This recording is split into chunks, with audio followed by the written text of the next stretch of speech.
And I like how it's telling me it's excellent condition. That's good. Hey, everybody! Alright. Hey, everyone. I should put something on Instagram. I did not realize that. Oh, we got. Whoa. Whoa. Whoa. My phone's going to explode if I touch it, so. Okay. I should have brought my mic out, but I don't really think I will need it, I guess. Because people can still hear me through the mic on my computer. We got a lot of dots going on in the chat now. A lot of dots? Yeah, just Charax Productions just put dots. So I guess it's all we got dots going on. Yeah, we already got one like. That's cool. Oh, look at that. Look at your thumbnail. Look, it's got Alfred Molina right there. Yeah. Hey, Rangus, how you doing, man? How you doing? I forgot I made Rangus a moderator on the chats, so if any naughty kids try to put some inappropriate stuff... Any naughty boys. Yeah, so Thatch does not have his camera on here tonight. Yeah, sorry. But you can still, if you guys can hear him, just let me know. Yeah, make sure you can hear me. Yeah, that way I can tweak a little bit. So after we watch the movie, we're going to do an interview with Alfred Molina. We have him on the bottom here, right here. Right? No, all right. I found a PNG. There, I can't even do this right. Right here. Yeah, here he is, the boy, the man, Dr. Octavius. That was a bad joke. All right, I try to be funny. Please check the video resolution. No, I think we're good. Yeah. I think video resolution is good. Yeah. Naughty, naughty. Yes, indeed. Oh, naughty, naughty. Naughty, naughty. So we're going to give, once again, 15 minutes. Hopefully we don't have a problem. Make sure you can hear me. I'm sure everybody can. Yeah, Rangus said, thank you, Rangus. Appreciate it. Yeah, Thatch, fine. All right.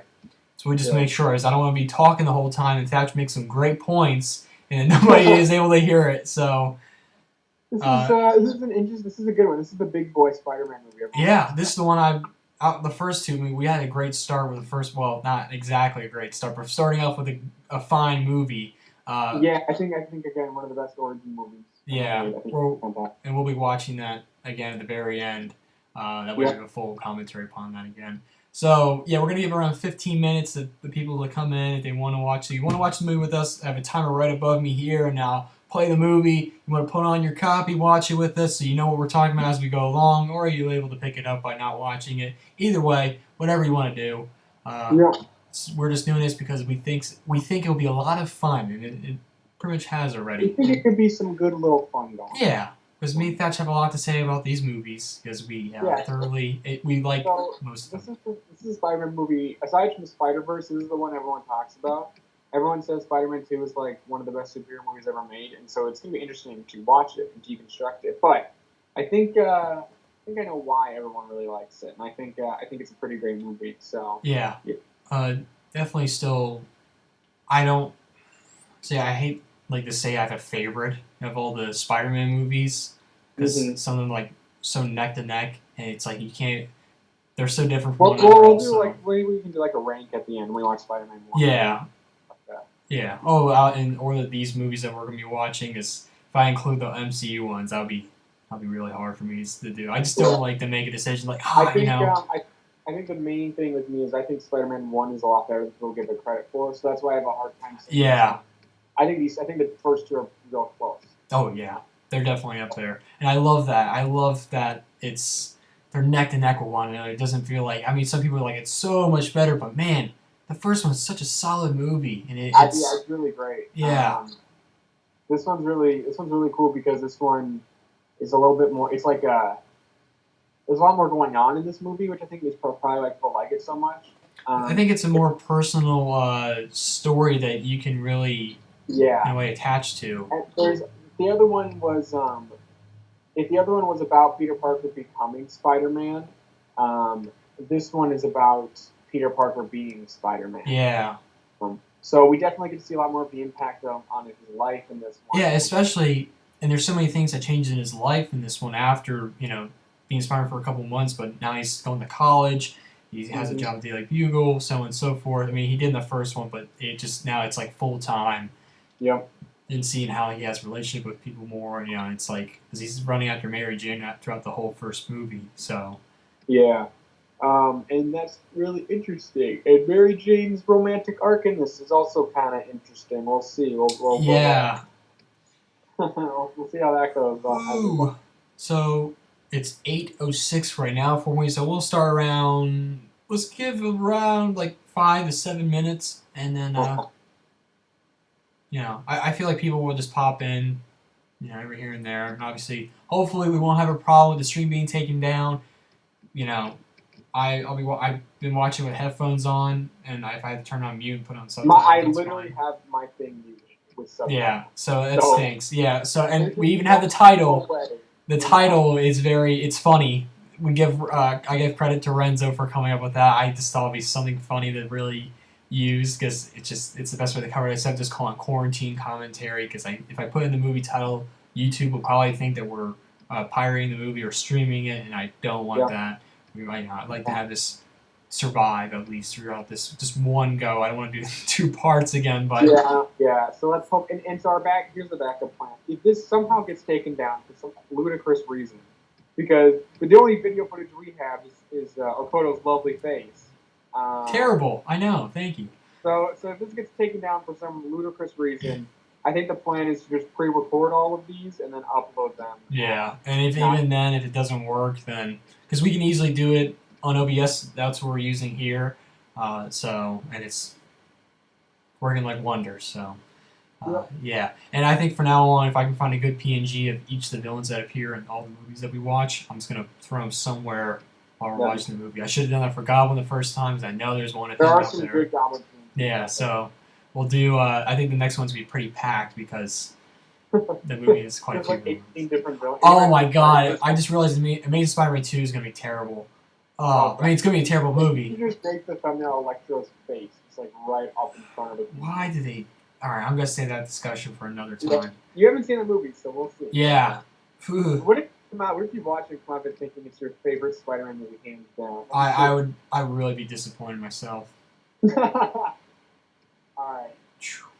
I don't mean it'd be funny. That'd be like the most ironic thing because it's like the movie I'm outside of Venom. I'm not looking forward to it at all. So, but I think it's fun to watch it with friends. So that's why it's great with watching with you. We jab at it. I'm super looking forward to. Well, here's an interesting fact. Interesting little factoid about Spider-Man 2. A lot of villains were considered for this movie. It was more than just Doc Ock. It was not going to be him from this. It was not going to be just him from the start. He was actually considered for the first movie, and they took him out. Huh. If you look up concept for Spider-Man 1, there's some Doc Ock concept there. They were going to have Black Cat in this movie, and they were also going to have. There was a brief idea before I think the script was even made, really, or the script being made, to have Lizard in it. Okay. I know for a fact that Black Cat was going to be a big part of it because there is concept art of her in her costume that's out there that was made for the movie. And I'm pretty sure Sam Raimi's talked about her. Lizard was going to be in this one just because there was a concept artist who wanted to get a job with Marvel, and they talked about how Lizard might be the villain of the movie, so the concept artist made concept art of Lizard for Spider-Man 2, but it wasn't officially sanctioned by Sam Raimi. They didn't even come into contact. The artist is basically just trying to get his job and trying to get a job at Marvel. So he gets to be like, oh hey, you guys are working on Spider-Man 2, I heard they're doing this. Here's some concept art. So so that's also for those two villains, and I think that makes sense. He was considered. I think that's actually probably like off the comics in the movie. And that's probably just a remnant of the Lizard idea. But I'm happy they just did Doc Ock. I think that was great. Yeah, I feel like it'd be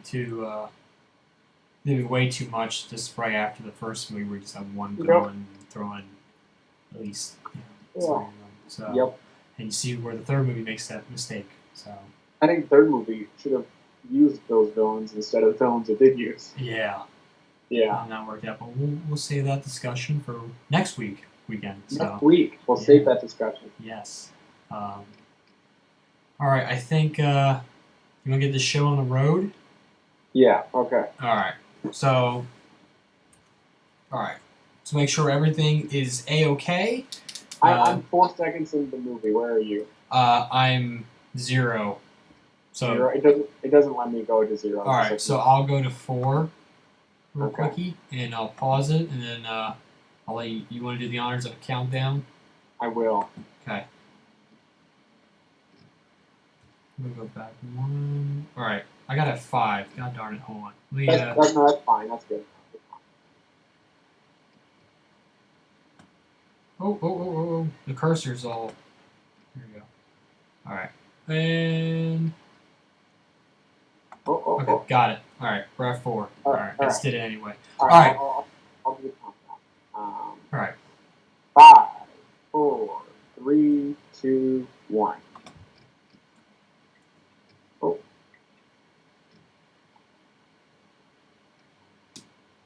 Here we have Columbia Pictures. As always. As always. Oh, Sony. Ew. Oh, sorry. What? Sony at the bottom. Oh, Sony. Ew. I think we talked about the Marvel intro last time. Yeah. I've always. I know. I mean, it's cool they changed it in the MCU, man. But I don't know. I've always loved how the music, when it would play like the like goes when the comic book pages are flipping. You know. Yeah, I always look at, but it's funny because it works so well. Because I'm pretty sure it was invented for Spider-Man 1. So it's funny to see it used in some of the other. It might have been used in X-Men. I don't know. But in some of the other Marvel movies, it just doesn't fit. Because it doesn't have to put it. You know what I mean? Yeah. Oh my God, this title sequence might be the best one. Yeah. So Alex Ross's art, and man, all the photos of everybody with the webs. That's such wacky imagery, but it's just. Well, I like how modern and geometric it is with all of the. Yeah. You know what I'm saying? With the bright, the triangle, all the different colors. I think it's look at how ripped virus. Yeah, I was gonna say. Ooh. I think this is awesome. I don't know if they. I'm sure the art book for this movie probably has all of these available to see without the lines on them. Oh yeah. But it's cool they got. Oh, look at that. Oh my God! Willem Dafoe and the Green Goblin mask. Oh my God. Kasai's messaging me right now. Oh boy. Hi Kasai. I don't think he's watching, but. Look at those Alex Ross eyes on. Holy crap! Dude. Oh, it's I want to get these photos so I can download them as my desktop app. Yeah. Oh, the one with. So what are all these photos of MJ? Is these just modeling photos that that Kirsten Dunst took or something like that? I'm not sure. No, those aren't Peter's parents. Isn't there a photo of Peter and his parents in this movie? I don't know. I could be mistaken. Oh, I love how that green goes on Willem Dafoe's face. Yeah. Oh, yeah. Dude, look at his face. Oh, see the eyes. And you see the green on the face. He looks like a. Yeah. Come on. Oh, this is amazing. This artwork's. It's so fun. I wish they did that for the third movie, but they just took that off, which is fine. But I think I like this. It serves as an awesome recap, without having any kind of a voiceover. So you're just seeing through visuals of what the first movie was. I love that. It's beautiful art. Couldn't get anybody better than Alex Ross to do it. Yep. Oh boy. She looks at me every day. Mary Jane Watson. Oh boy, if she only knew how I felt about her. That is such a Peter Parker line in the comics. I can just imagine the oh boy. And it's like a beginning narration, the big comic book issue. Fun fact. Okay, this isn't a fun fact. Well, so there's this really annoying girl I used to go to elementary school with, right? Yeah. And she was really obnoxious, and I didn't really like her. But one day I was driving by with my mom, and she was on a billboard, and we were like, "What?" What? I'm not kidding. Yeah, she was on a billboard with I don't know where or how that happened, but I swear on my life that billboard exists. So, yeah. That's weird. Somewhere in Malamita, I know that's when we saw it, but it was a really weird thing to see. I was like, "Whoa, I'm not on a billboard." Maybe one day. Maybe one day, yeah. This is your last chance. I love this dude. Go! The best man. New York. New York feels much more intimidating in this movie than it did in the last one. Yeah. Throughout the whole movie. Yeah, it feels a bit more modern and a bit more it's pushing down on Peter, which I think is really interesting. Because in the other one, they choose to shoot more historic-looking buildings. and in locations, and in this one, like he goes to more modern stuff, which is kind of interesting. Oof. He's got to beat the clock. Mm-hmm. I love that cheesy zoom. But that's a funny cutaway gag of him running. I think that's a great gag. Now, this joke is one of my favorite things. Well, he just stole Guy's that pizza. That's so There's funny. so much. The guy we'll see right now with him dropping the pizza off real quick to save the kids here. I do love seeing the Spider-Man swinging with pizza. I think that's fun. Oof. That pizza's got to be destroyed, dude. Yeah, there's no way. It's smacking around that box. We got this guy here. He's like,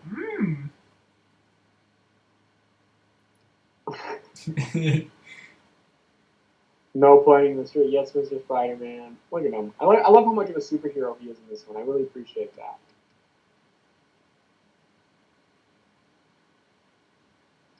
How do you get the slice back that far away? I do not know. That thing must have been flying through the air. Like, yeah, like hold on for a second. like just, why has this one got a bunch of like transparent material on it? He's like, I don't know. This is funny. Also, he comes out of a closet. Like, yeah, like how was he like? Did he go through like an air vent? Exactly. I just want to know what this lady thinks is going on with him. But I also like I think even just having the guy at the beginning who goes, "No, he just stole the guy's pizza," implies that there is some sort of everyone here's an idiot. Everyone here is really dumb, so he's able to keep it a mystery. Oh. It's time.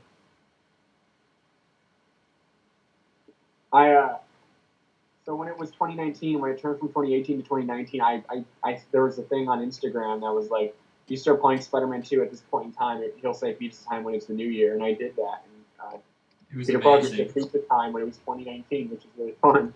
I was on Renzo's stream, right? We were all. I think so. I think you can go watch that. Actually. Yeah, that was fun. What's up, Kasai? Hey Kasai, I know you messaged me on Instagram. Sorry, man. I'm watching this thing. I'll get back to you though. It's just my phone is exploding because it's terrible. I have to angle it perfectly to fit in with the charger so it actually charges. It's the worst. Ooh. That was what I was doing for 10 minutes. I was sitting here fitting here with my phone before I called it. So you can't even touch it. You have to go like a certain angle to. Yeah, it's terrible. But Parker, you're fired. I like that it opens up with him saying you're fired. I like also, these are really good photographs. Yeah, I was gonna say that's really cool. You don't. How did he learn? He didn't go to college. So yeah. He's going to college. No, he's going to college. There's no mention of him taking like photography classes or anything like that. You know. Yeah. Yeah, there is. You're right. So he'd be like, well, he must just be very naturally talented. Get your pretty little portfolio off my desk. I need the money. Yeah. Give me a violin.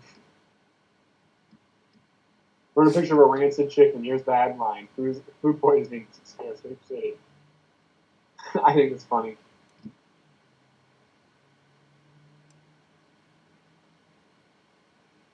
I like how everyone disagrees with him and Jonah just sticks with his opinion. I love that guy who says, I told you, he's not a menace. He's the best character. He's such a great guy. What's his name? I forgot. Oh, yeah, I know. I don't know his name. Because I feel like he appears in the 90s series too, right? Yeah, there's Betty Brown. Ronnie or Roy. I feel like it's something with an R. Robbie. I think it's Robbie. Betty Brant, like I said, I really like her in these movies. She's great. Sorry, Peter, you should be dating that girl because Mary Jane is not worth it. Mary Jane is not worth it. He kind of does see her in the original. He's not dating her in this movie. No. So, come on. That's like the first girl he's apparently seeing. Like Liz Allen flirts with him in the first couple of comics, but outside of that, doesn't seem like it. Poor Pete. Here we go. The biggest wasted Chekhov's gun of all time. Yeah, dude. In the universe. Man, every time I look at this, like, it's so sad. Like, they even make an effort to show you that he's missing his arm. You know, like, come on.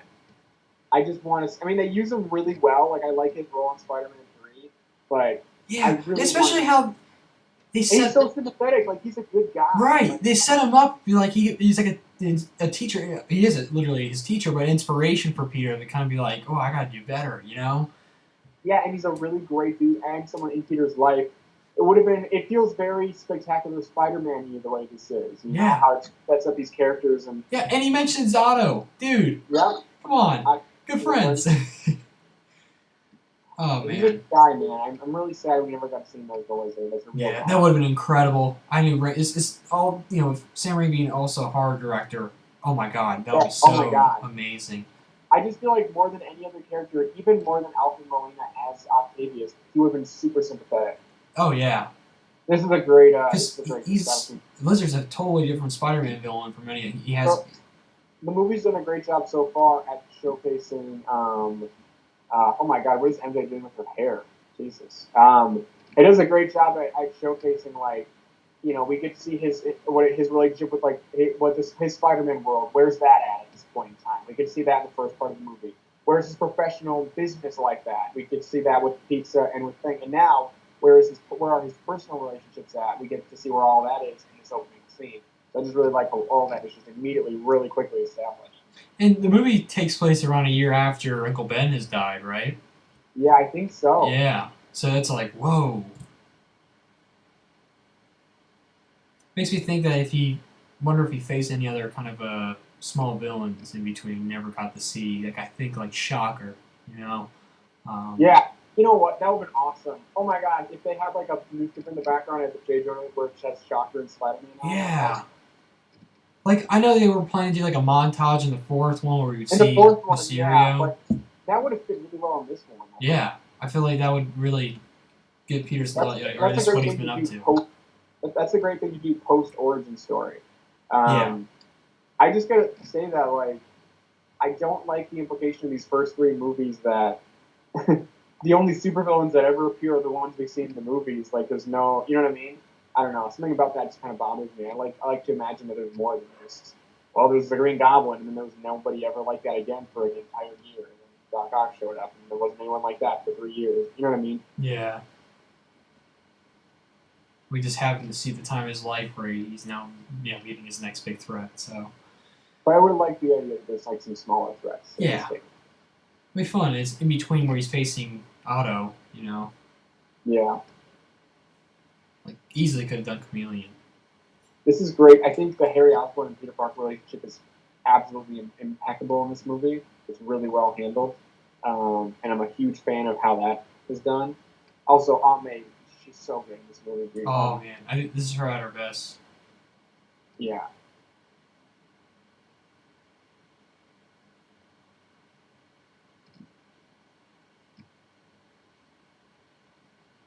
Like she's the perfect Aunt May, Yeah. She's around that age where it's not like she's too young. I know people complain about that with MCU, which it's fine.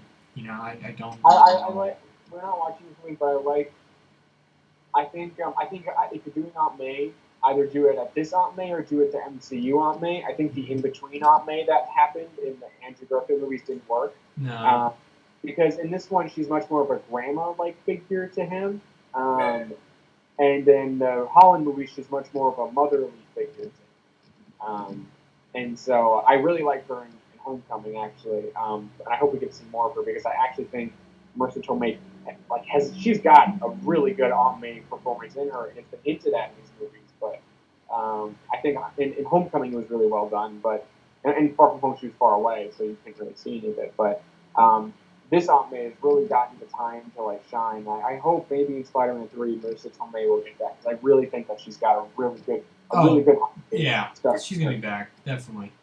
But I just want her to shine. I want her to get her moment. Yeah, I realize that I think Aunt May here really reminds me of my own grandmother, so I'm able to kind of level that out and kind of just the way she talks and present herself and have her house like a classic grandma.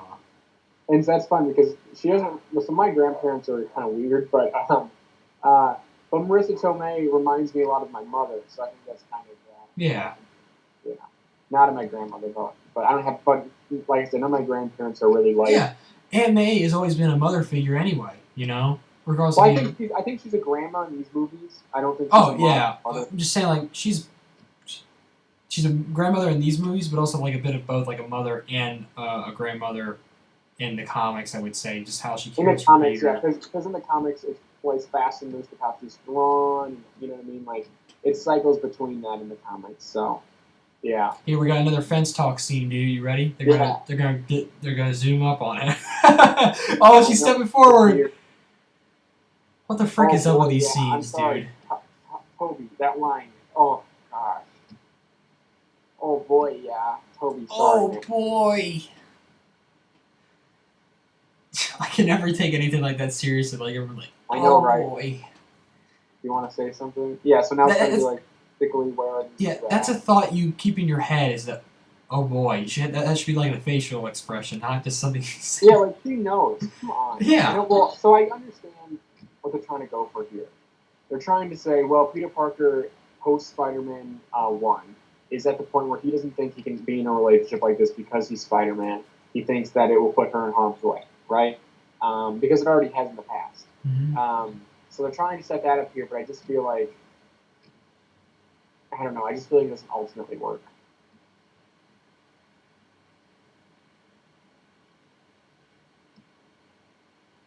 Stop caressing his face, dude. That's weird. Touching his feet. Like, can you not touch me? Thank you. I thought would be like, yeah, all right, stop. He's like, you're greasy, dude. You're oily. I know, right? She's super Yeah. close. And he's like, why are you sweating? It's just. Yeah. Yeah, see, now that's why she drops this bomb. Oh, God. Oh. Why should. I don't What? like this astronaut. See, this is so dumb. I just don't like seeing her pick around the bush. Like, because she's trying to get him to be like, she's trying to get him to be like, so because she was just trying to grill out of him to say like, hey, I love you or whatever.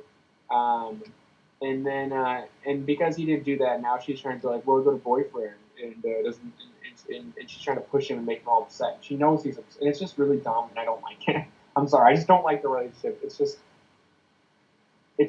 kicking around the bush so much, and it's so obnoxious. And I don't know. Now, one of my personal parts, dude. This is awesome. Peter Parker's apartment here and everything.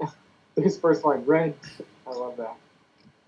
He's just got the boys over, just doing cards. Smoking stogies, playing cards, gambling. Let's see what he rents, though, as an old man. Look at this. You're a month late. I love this dude. He's my favorite character in this movie. Not my favorite one, but he's one of my favorites. His daughter's also kind of a weird character who's in these, you know? Just staring at him and standing there. Oh, yeah, but she's like she's in this one and in the next one, and she's like highlighted often. Like, I'm just curious what her role is supposed to be overall. Jesus. I think Sam Raimi liked the idea of having this old foreign dude and then his dumb daughter and just having humor out of that. I think that's kind of what he was trying to do, but I love it. Weird because she makes cookies for him in the next one. It's just a weird what is she doing here?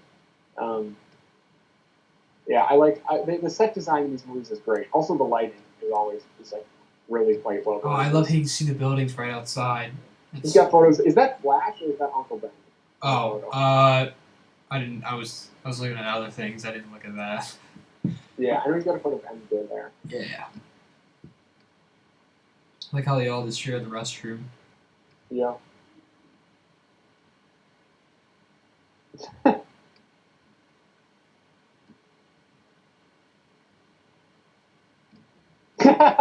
think that's good. Right? There's other activities with Doc Gaga eyes. I do like seeing Harry become a business entrepreneur in this movie. I think that's kind of interesting.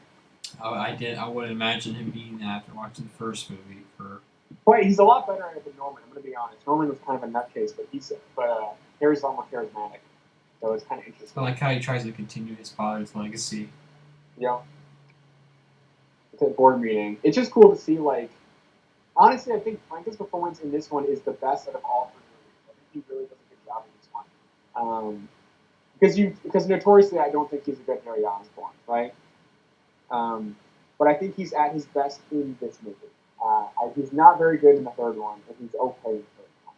Yeah. So, but in this one, I think he does a pretty solid job. It seems like this is the one he's probably excited about because the person probably did so well. But like I said, I like that he's taken over for his father, um, and I like that Peter is struggling to find a job.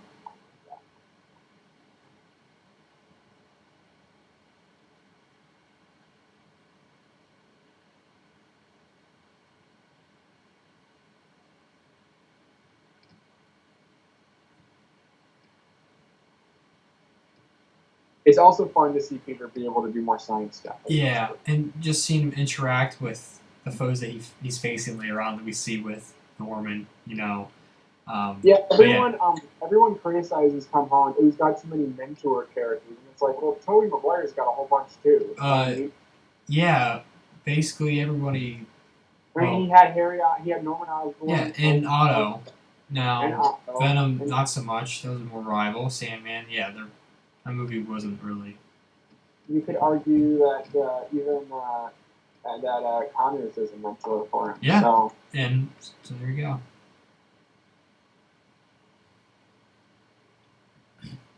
See, this is fun. Otto's type of guy that during quarantine, he would be one of the guys that says, well, Shakespeare wrote, I don't know, one of Shakespeare's best plays was written during the Black Plague, written during the quarantine. So Otto would be the kind of, everyone's saying like, oh, Shakespeare wrote this amazing play during quarantine. We should all be doing that too. I feel like Otto's the kind of guy who would be saying that right now. I can imagine that. Yeah.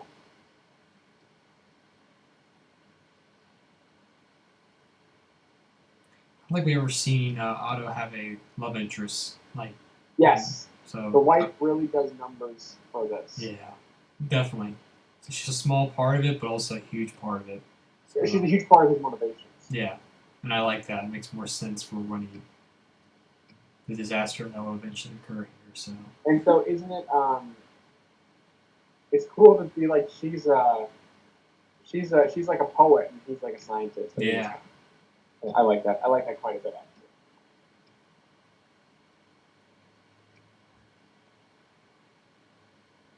No, he's reading Romeo and Juliet. Or he's got a copy of it.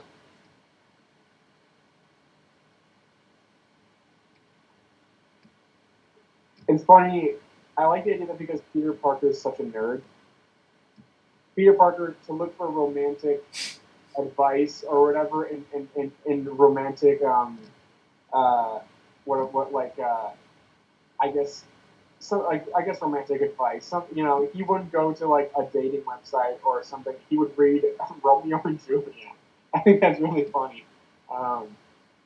That because he's so disconnected, he really doesn't know. You know what I mean? Like that's his version of that.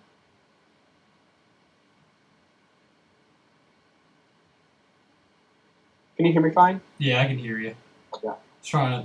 I've heard this song before, not from this movie. I have heard it from this movie, but it was song playing over. Yeah, it's is raindrops? Is it playing raindrops right now? What's that? Is raindrops? Oh no! That's after where he decides not to be Spider-Man. Powers. Yeah, he's eating the hot dog and the car goes by. Dude, this guy's got to stop it. Yeah, dude, he's gonna come out without his underwear on. Jesus. Well, I love every woman in these movies has got like early 2000s like crop top shirt and everything like yeah. MJ, holy crap! In the first movie, Jesus. There's so much modeling in these, which is good. I guess that's what you get in the comics, but there's a lot of that in this. Yeah. But Peter's gotta let go, dude. I'm sorry, it's not worth it. Yeah. I think I think the implication is he's never had a girlfriend before Mary Jane, and right? This is the girl that he's like since 4th grade, dude. Yeah, and he's still like, dude, there's more fish in the sea, okay? And he's got like photos of her everywhere, and he's like, it's just, I'm sorry, a lot of dudes before they get like a girlfriend, they'll like pursue one girl for like ages and ages, and it's like, dude, you just gotta let go.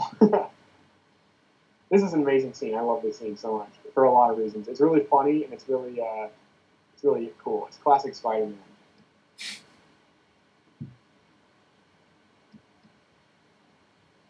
How do you do that? You know, work out, plenty of rest.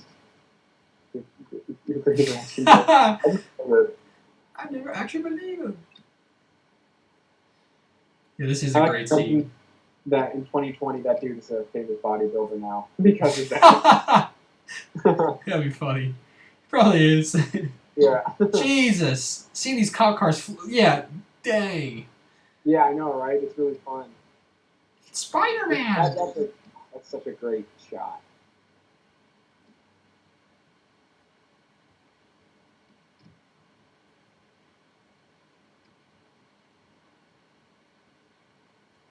Hey, he stole that guy's pizza. Oh, how excited that lady is about Spider-Man. Yeah. She's the only one there. It's Swinging effects are so much. Like, they're good in the first one, but holy crap, there's so much improved in this one. Oh, yeah. Ooh.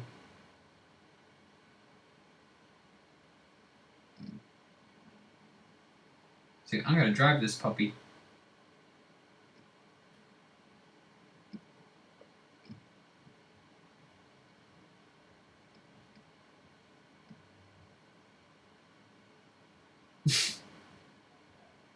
Everyone's like, okay.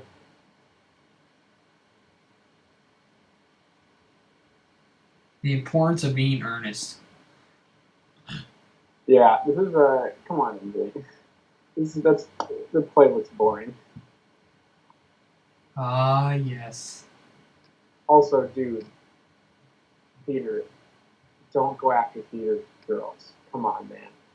That's like, God dang it! You know, it'd be so. That's like rule one. Yeah. You know what I mean? Oh yeah.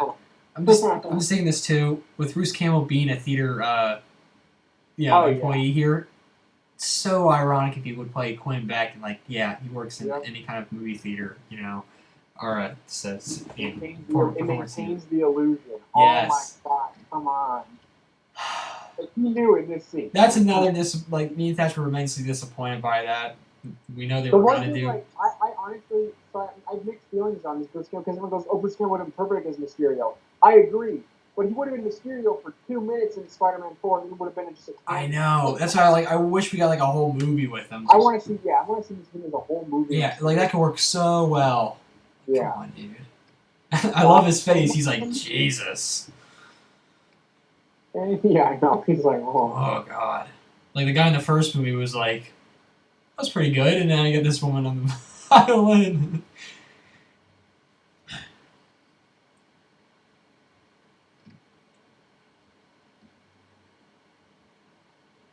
Yeah, she's not happy with him.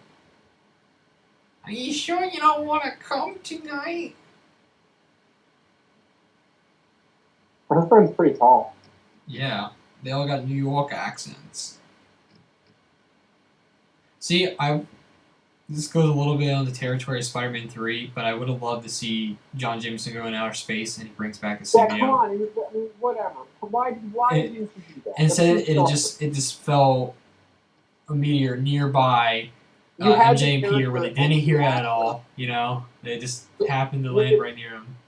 You have the character and the astronaut storyline here. Like, come on. Yeah, they did it. They did it for Wonders and Spectacular. Why can't you do it here? Yep. I think they would have easily made that work. It's a great way to set it up, but I know Raimi didn't really know what he was going to do for the third movie yet.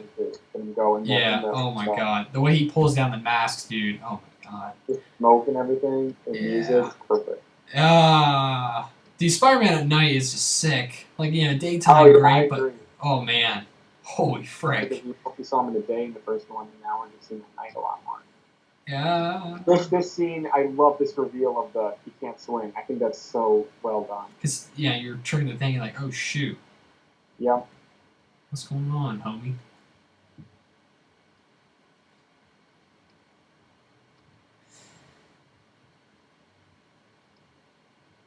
Still not a big fan of the webs coming out of his body, but this is the movie where it makes the most sense. Yeah, it works. To show his powers are wearing off. I like how he's getting dizzy here. He's like, oh shoot. Yeah, it reinforces his arc, you know. And he needs to wear glasses again, also. Yep. Look, it's a freaking beagle. Oh, well, that's like an old beagle, dude. Yeah. Oh, that's not a beagle. That's not a beagle. That's a different kind of dog, but it's close to a beagle. Ah, yeah. I love this guy. I thought this guy was Zack Snyder for a really long time. Really? He does look familiar. I feel like I've seen him in other movies. I love in the extended scene. This is way funnier.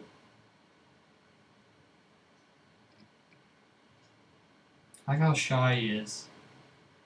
Yeah, I know he's still really awkward even as Spider-Man. I made it. Push him comfortable.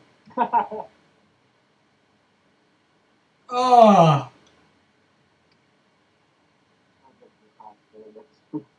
I do like that. Like, imagine him wearing wintertime. Like, holy frick, that's gonna be so cold. And they do that spectacular. He's like, you know, it's like he's gotta wear a scarf. You know. Spider-Man. They still made a Spider-Man movie set in the winter time. I know. And hopefully they do it for the next Spider-Man MCU film. So, see. I know. I really want to see him in the winter. And apparently they were going to be filming in Russia, I think. So I'm hoping that they were going to. They will shoot Spider-Man in the winter because, like, I think it came up that they were shooting in Russia or something, somewhere cold. I remember hearing about for Holland's third movie, which is great because I want to see it in the winter time. You know, I want to see New York in the winter. Oh my god, that'd be amazing. And they're saying it's a very different Spider-Man story, which most of these new films are. You know. Yeah, and you got a little hint of the winter time when he was in the snow globe in that sequence in Far From Home. Yeah. But it wasn't real, obviously. Here's MJ. Listening in because she's being mean to him because he doesn't tell her that he loves her. What a big meanie. Yeah, I don't know. Peter should have dropped her immediately. I don't know what he's trying to do, man.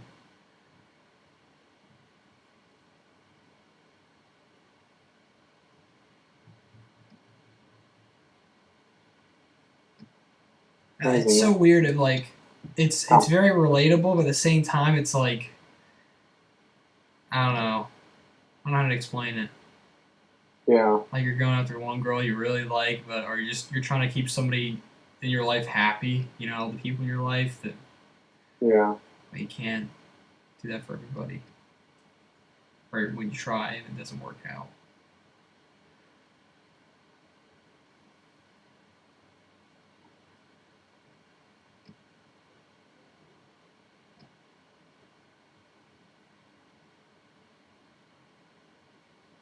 I do like this scene where he's pretending to be on the phone. I think that's awesome. And the camera's going around him, you know, and he's just kind of imagining and just letting it all out. I think that's a really great shot, great writing. Great.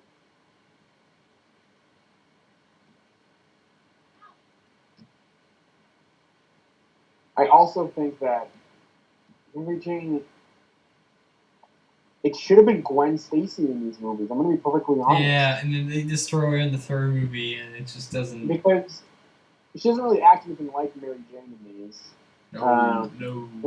She acts more like Gwen. And also, that idea of if anything ever happened to you, I don't know if I'd be able to forgive myself. Dude, that's just setting you up for her to, like, die. Oh my god, dude. And if they did New Goblin and then have. Oh. Yeah, that would have been. I think it would have been great.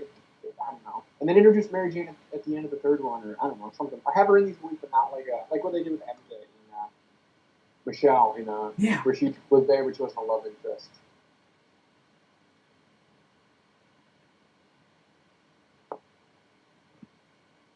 I'll be honest with you, I'm a little worried for MJ in those Holland movies. I don't know if she's going to make it out of them. I'm going to be perfectly honest. Let's see what happens. Oh boy, that'll be. Oh man, that'll be rough. Just imagine that. I know. These arms are so well designed. Oh man. They look like spinal cord. Yeah. I really prefer this. I mean, I like how they kept it the same with having this kind of pack go around him, but they also, it's really gross to see all these pins go in his back of his neck, to his spine, but I do like the audience going, ooh. I just instead of just having the arms come right straight from his back, you know, they had it on the side, but just like I said, having the pack on. Mm-hmm. Oh man. There's a lot of practical arms in this too, which I think is really cool. And I think that's awesome. I feel like they're doing it. Oh whoa. Oh man. I like how there are two sets that are the same, or one set that are the same than the other one's different. The other ones are more like like the feet, where he can clamp those on the ground. Yeah, and I like that. Are more like precise. They're not all exactly the same. Yeah.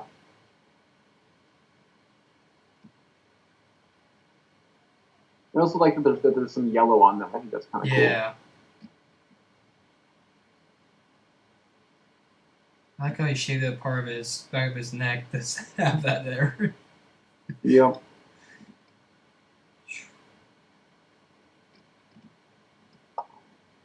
So interesting. Otto Octavius invents artificial intelligence in this movie. Apparently so. And so that's never touched upon again. Nope. I guess maybe just like, all right, seeing what happened to Otto Octavius, we probably shouldn't try that now, or anybody else. I love how they can open up like that and like a little piece can come out of them. These arms are just so well designed. I like how you installed the freaking knife in that, or the sword. Like, that was just nuts. I remember that little ball thing was like, I was obsessed with that thing when I was a kid. I thought it was the coolest little thing. It is neat. Is it Praetorian? Oh, I can't even pronounce it, but the goggles, dude. Yep. Because he wears the glasses, but those are cool. I like the red lights in the end. Mm-hmm. It's the same kind of goggles that Rangus probably has. Oh yeah, for sure. Rangus and Otto Octavius are probably cousins. Yeah.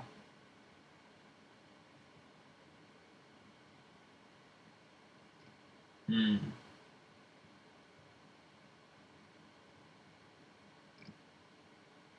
And that looks like a sun or something. I'm not sure. This is a breakthrough beyond your father's dreams. Thank you. It's cool that the arms have a purpose and they're not randomly made, you know? Yeah, I agree. I do like the arms have a purpose to to control the ball. I think that's very cool. And Peter notices that it's magnetic.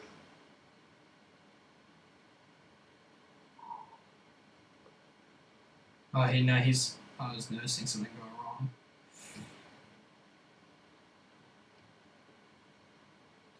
Oh. He says that as soon as his watch flies off. Uh-huh.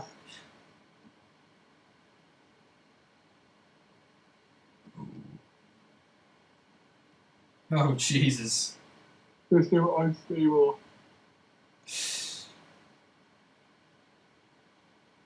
It would be cool if somebody had like a metal tooth and it flung out and went. Oh my god, that'd be so funny. I'm in.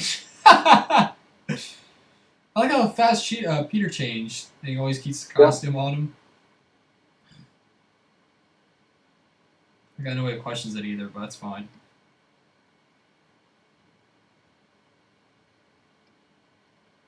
Ooh. So his quips are a lot better than they on Spider-Man. Oh, yeah. Still think they're great in the first one, though. This always freaked me out when I was younger. Oh my god, this is very violent. Yeah. Oh. Oh, man.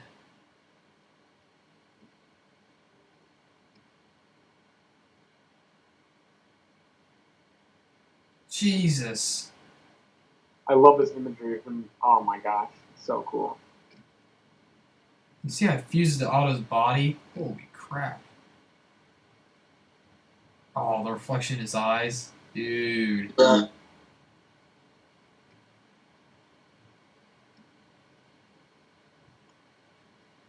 It's a very dark scene, and it's really cool to open the movie with it.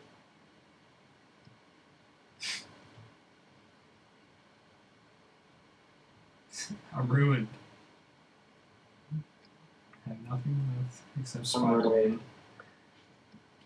Hey, Renzo, how you doing, man? I don't know when he sent that comment, but It's very cool to have him be like.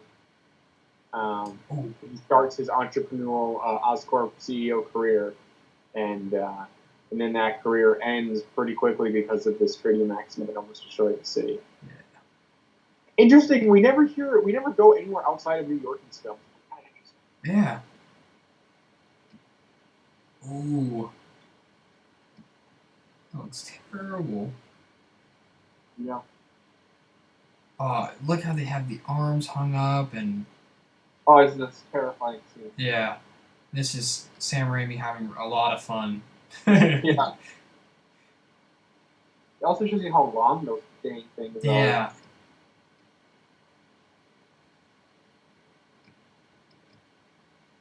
He's the only live action Doc Ock we had. Almost had another one. Yeah. Like, we got him animated and everything, but I feel like, wow, they've done Goblin and Venom a couple times now, but. Yeah. Ooh. Dude, the quick cuts are just nuts.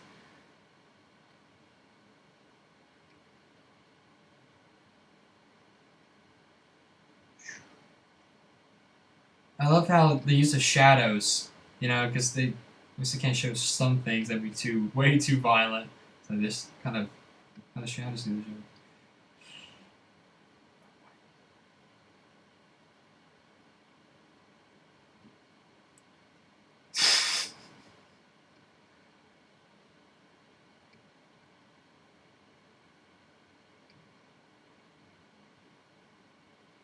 Sorry, I got interrupted my little brother. No, you're good. So I just muted myself. But yeah. Just watching the scene. I love how he pulls out this chainsaw. Yeah, I like how these arms feel like they're really hard to break or like snap. It's not like you can. Yeah. The other ones This would. just shows how durable they are. Yeah. Oh, I love seeing that in reflection there on the chainsaw. Move away. Yep.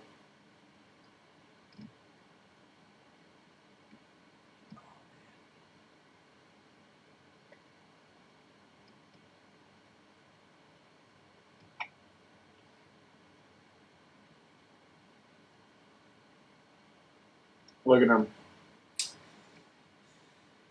I love this tragic science horror when he realizes what's happened. He screams in the arms. Oh my god, it's so cool. Now he's in a rage. Yeah.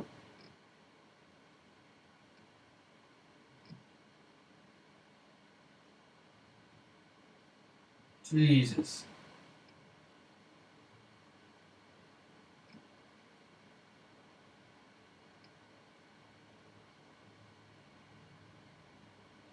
I just love how much he's in shock, Oh, that shot with him turning and. Yeah, but he's looking at the camera. That's so cool. So cool.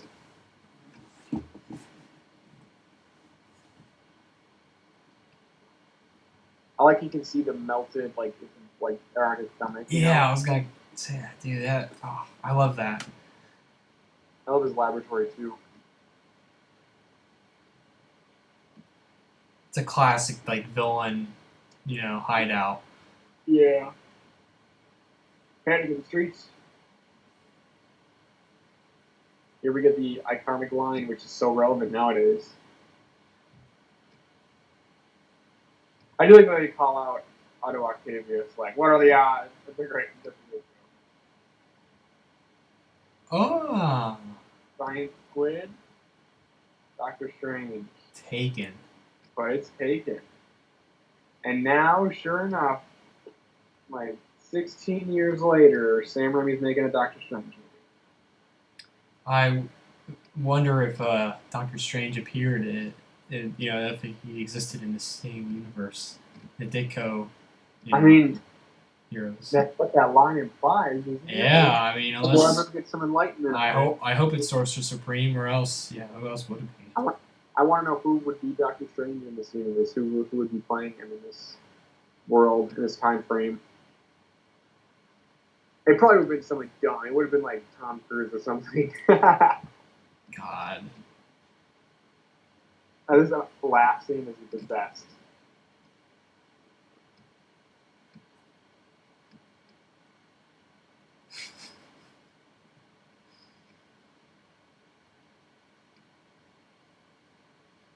Oh, man. I'm gonna go grab a beverage. Yeah. Get what you need. Oh man. The imagery in this scene of like Otto realizing once again of what his mistake is and what's been happening to him, and now his life is completely shattered. He's got these 4 mechanical limbs attached to his body, fused to his body, and this affected his brain also in a way too. So, oh man.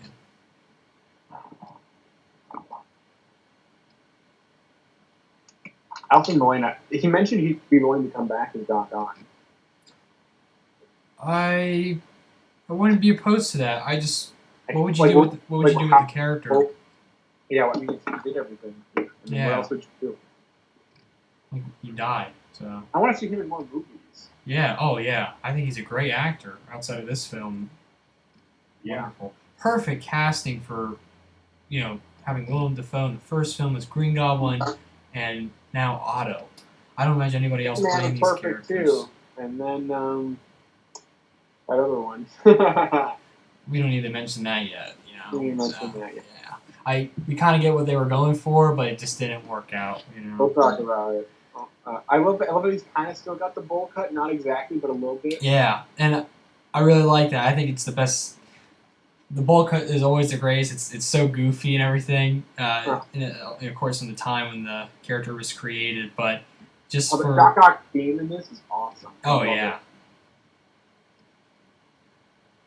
It's much more weighty than Green Goblin's because Doc Ock's more lumbering, more. Yeah. Yeah. Go back to his motivations again. Really, really strong for this movie. I think it's not just he's trying to do an evil plan. He's trying to finish, his invention, his creation that he was unable to finish and do it for honor of his wife, and just kind of like. I like the idea that for him, I think the real core of it is the real center to all of it is that if he doesn't complete this experiment, then his wife essentially died for nothing. And so I feel like it's awesome that he's so hell-bent on finishing it, because at least it would give his wife's death some meaning. Yeah, because what else would he do? This might be my favorite scene in the entire movie. I don't know, man. I love this scene. It's especially better in the extended edition. This bank scene. It's a classic bank robbery villain. It's the only one we see in Spider-Man 3 of it in the sewers, but yeah. But this bank robbery is awesome. I love it so much. Like I said, it's even better in the extended edition.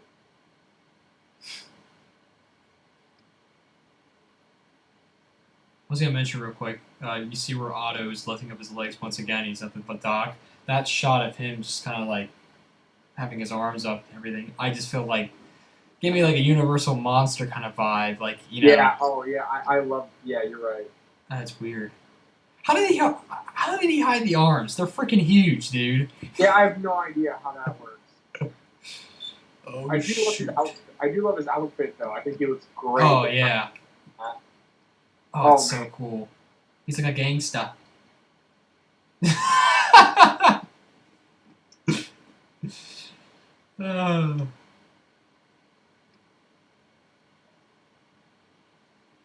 All of them.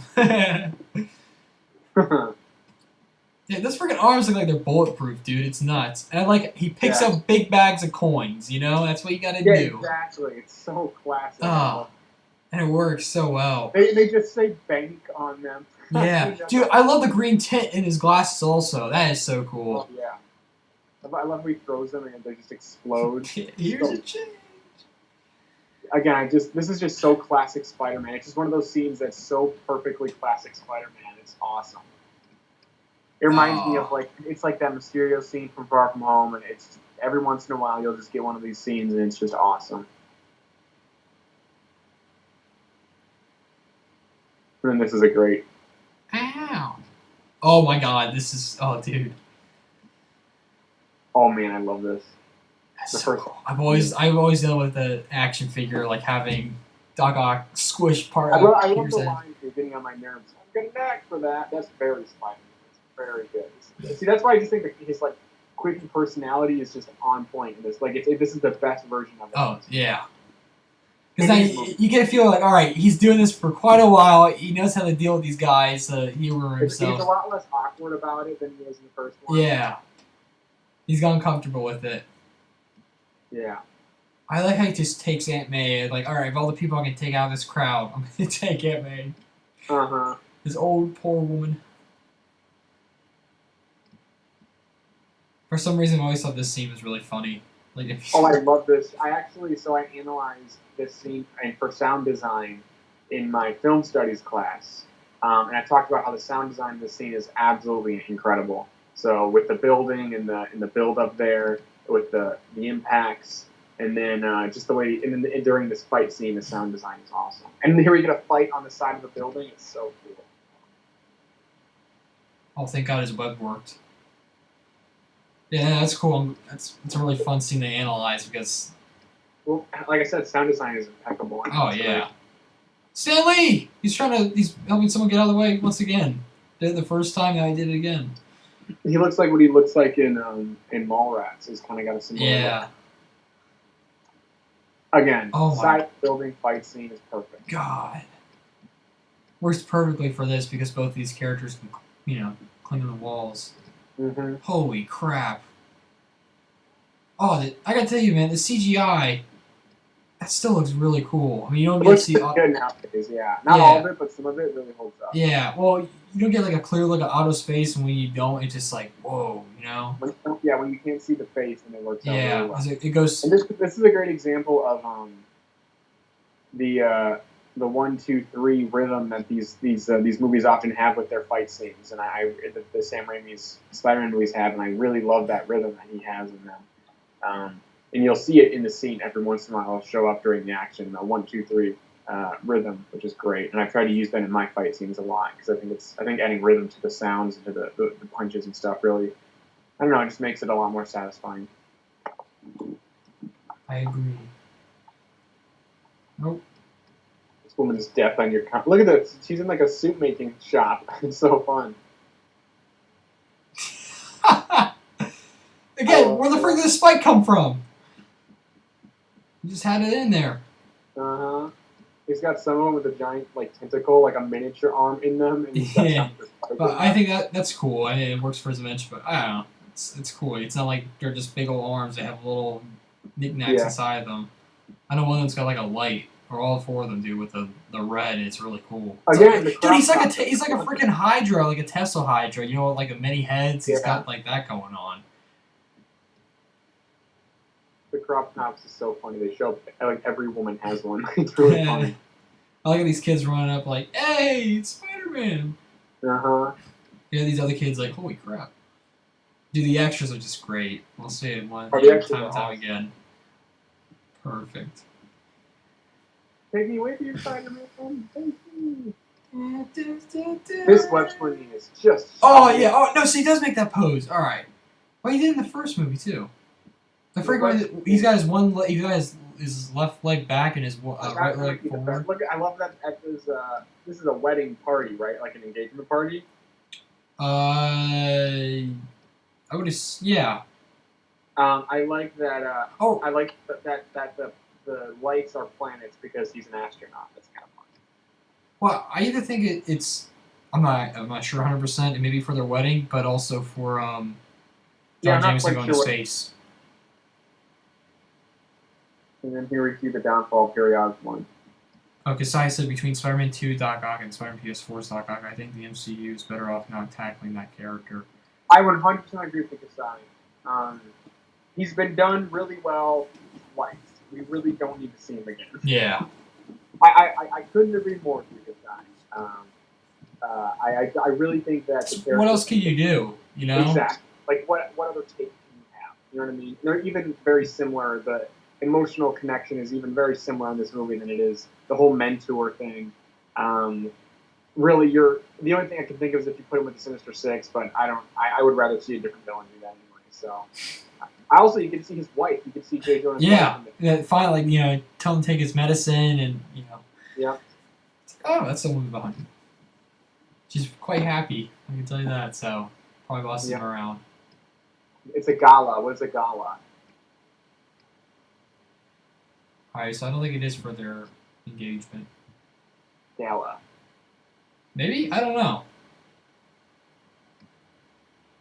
I'm freaking talking to you like, oh, I'm like, Yeah. one. Couldn't figure out what this is for. I feel like it is, but at the same time, it's like he's in full uniform. I don't like. I hope it's for their engagement because if it isn't, then that means Mary Jane is literally just a thing on his arm. You know what I mean? It's like, Oh, I think it is because Peter comes out like oh shoot. Poor guy. I love that he's Yeah. always down on his luck. I think she does tell him like I'm getting married.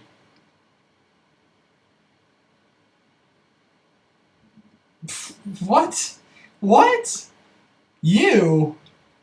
Oh God, man.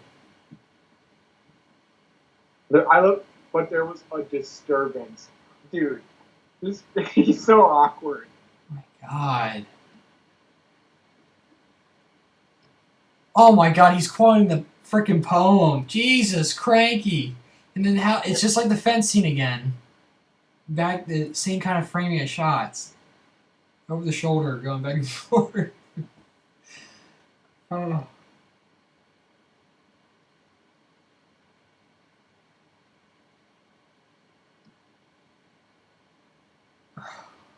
That's a great way of, giving somebody the guilt trip. Even my father came backstage to borrow cash, but for my best friend. Oh yeah, friend zone automatically, dude.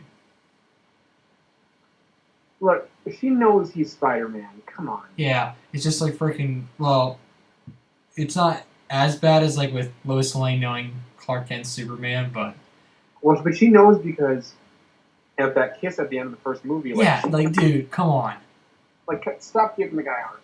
Pick up the breadcrumbs, dude. Exactly. You know it'd be true. Science library.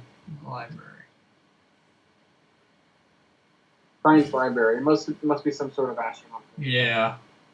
I find him supposed to defend him. Don't push me.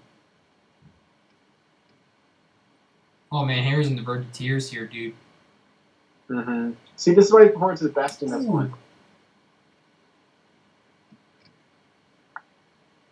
Oh, he slaps him. Twice. God dang. Yeah. These people all look disgusted. Man, Peter's really down on his luck in this one. Oh, yep, and this is it, dude. Yep, alright. This is the final nail in the coffin for Peter. He's been pushed to a breaking point. Oh.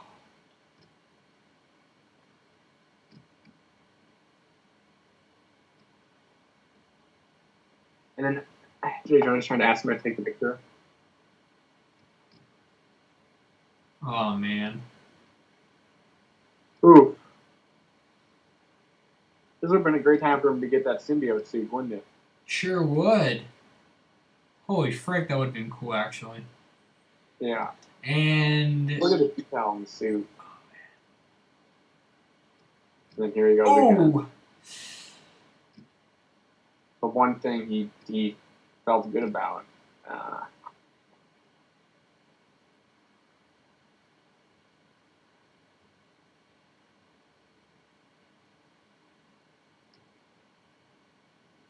I love this. It's a parallel to the first movie of him crawling on the walls again and seeing his power works. Yeah.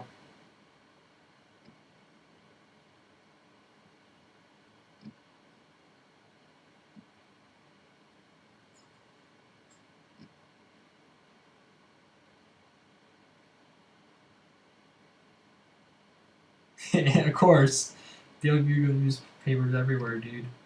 Yeah. And he can't see it. Man, he's as blind as me. Oh, man. That's how I read everything every day. Are you really? No. Okay. Like if I have a good distance in front of me, I'll be able to read without glasses on. But actually, it's pretty bad. Never mind. I wouldn't say that.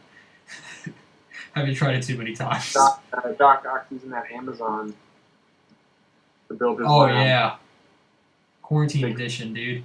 And of course, Doc Ock has always had a stogie in his mouth, dude, and I love that. Yeah. They obviously put that in this. Oh my god, I love that. It's so cool. Stogie. This is a great scene too. Oh my god. Oh yeah, it's also really funny. Like this dude should just know that he's Spider-Man.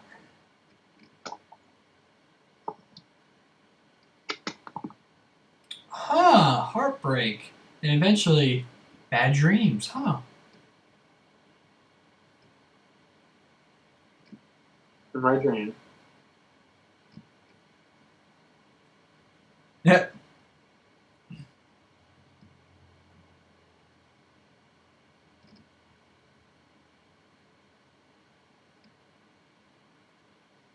See, this guy knows. He takes off his glasses, he's like, yeah, Uh-huh. okay. Like he's gonna, it's a one-on-one personal here. Yep.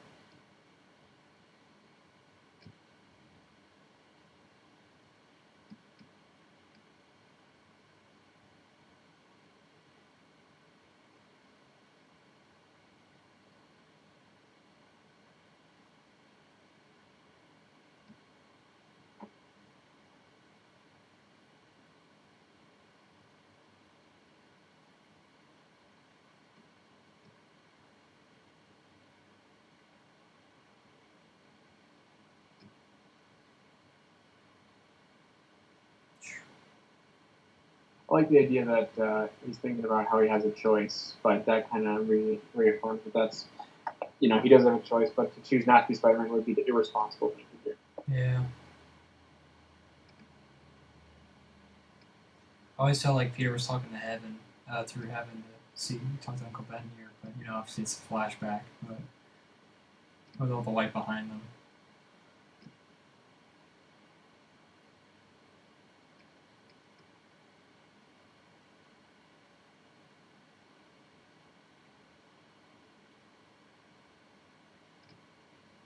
Yeah.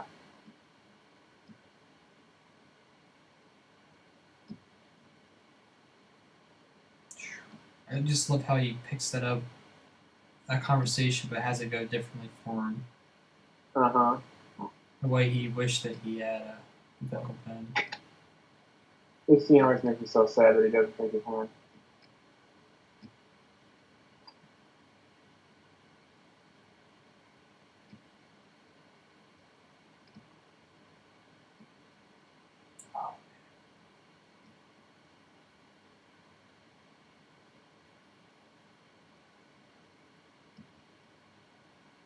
No more.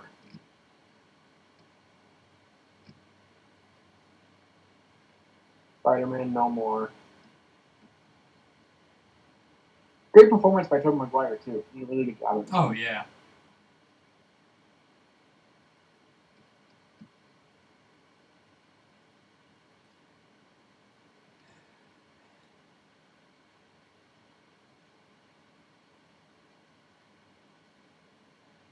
I do like that they have somebody find the suit and then sell it. Yeah. I love that. It's not just left there the whole time. Such a powerful moment with the music and how it's shot. I love that. Take right out of the panel. You don't know it's going to be a comic book recreation until it pans down. It's really cool. The eye stay on. Oh, I guess some people on. What's up, Tyrannical and other peeps? How far are you guys into the movie? We're an hour and 3 minutes. We had the timer right above me, so. Yeah. And probably one of the greatest montages in human history. Film I history. love this montage so much. A great song to represent what's going on. I always love this. He puts on his glasses. I love how with movies there's so many emotions packed, and that like sometimes you feel like it won't be able to work, but this movie has so many moods, and I just I don't know. And this scene was one of them. Like, man, you got the Doc Ock scene. It's like a horror movie scene, and then you got this, where it's just really funny and really cheerful in a way, kind of sad, but at the same time, it's just like, man, you wouldn't see those like clash together, but they work so well for the purpose of the story. I don't know. I think I'm making sense, but at the same time, yeah. So Yeah. now he's able to work on his schoolwork. Just takes a bite out of the hot dog.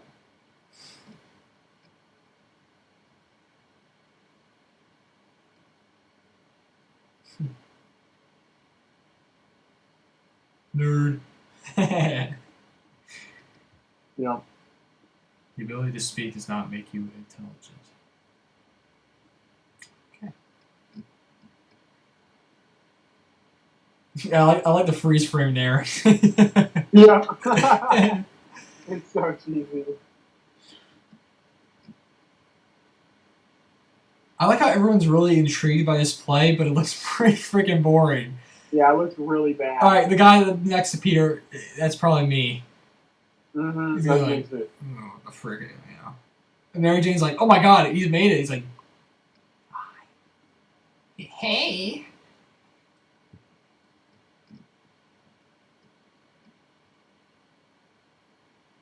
Oh god. Dude, I can't stand. I respect like play showrunners but some of them are so over the top and dramatic. Oh yeah, no, oh yeah. Oh my god. Like I respect a lot of the work they do, but at the same time, it's just over top. Don't need to be.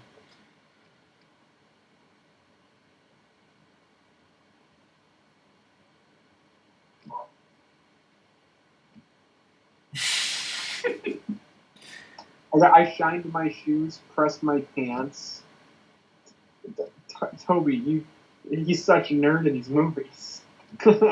Holy crap. She just laid down the law to him, dude. Uh-huh. I'm getting married. I mean, we got a lot going on in the chat here. We got Will Inferno on, we got Aura Master, Veronica Kasai. We're going to try to keep it pizza time.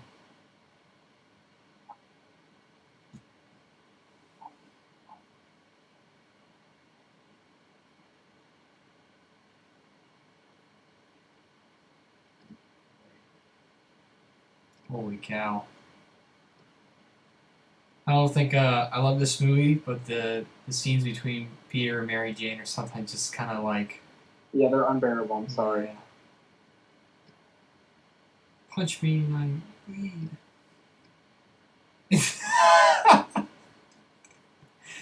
Oh.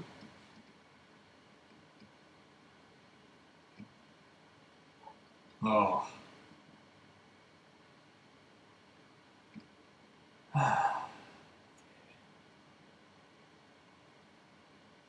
Where else would you get married? In a botanic garden? Exactly.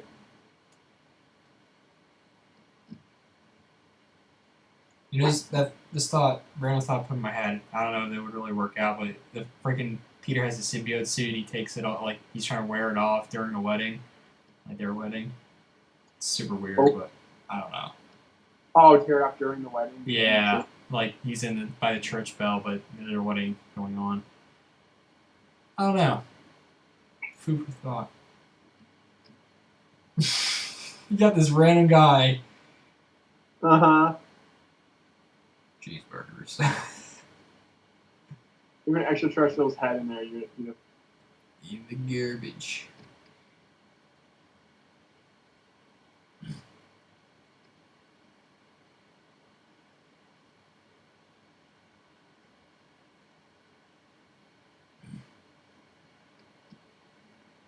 Power of the press triumphs.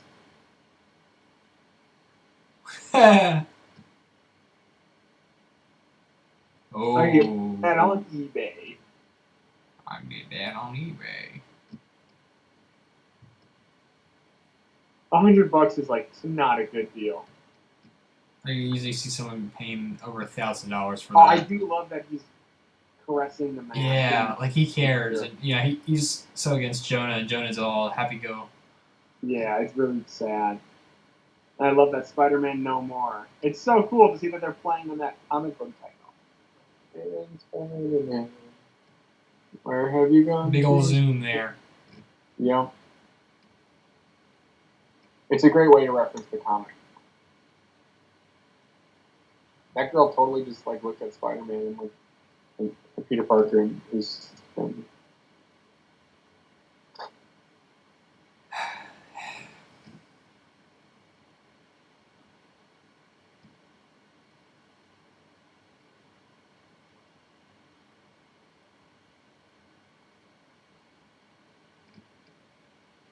Really like this scene too. Yep. It's not like of course, they don't forget about Ben, but just to go visit him. Mm-hmm. It's great. It's beautiful. Oh, but he helps her up. I think that's really nice.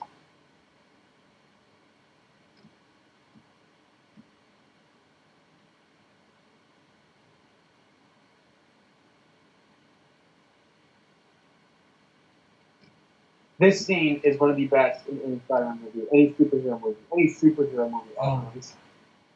Oh my god, it's so sad, dude. Holy crap. This scene is absolutely hard. This might be the saddest scene in all of the movies. I'm perfectly honest. It is, and there are tearjerkers throughout. And because of this, and then because of the fact that she just leaves and goes upstairs. Oh my god. Ah, it's such a sad scene. You got the photo of Ben behind her, dude. I know, right? Oh.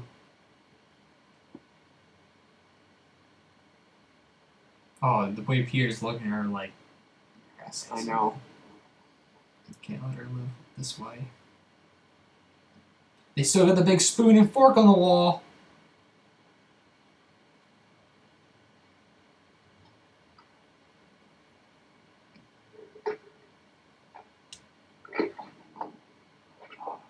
Oh my god. Oh my god. Oh my god.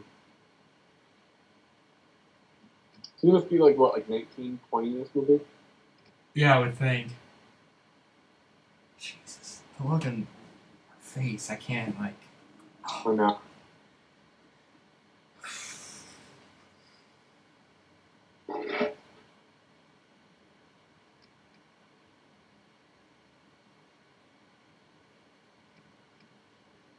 Revenge.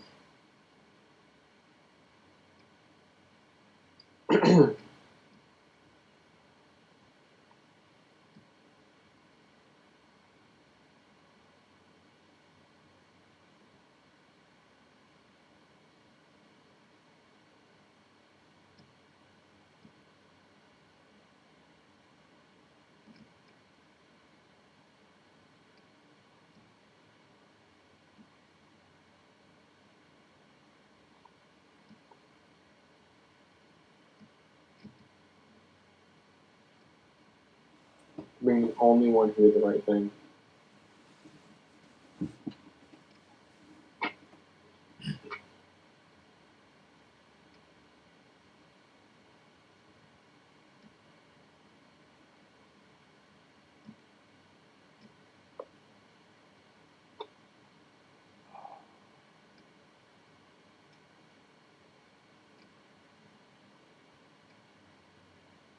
It's also given the fact that it's been well over a year. Yeah. Since his passing. Oh.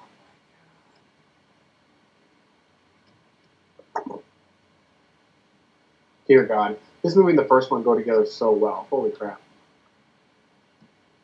I just love how he holds on this shot of him by himself.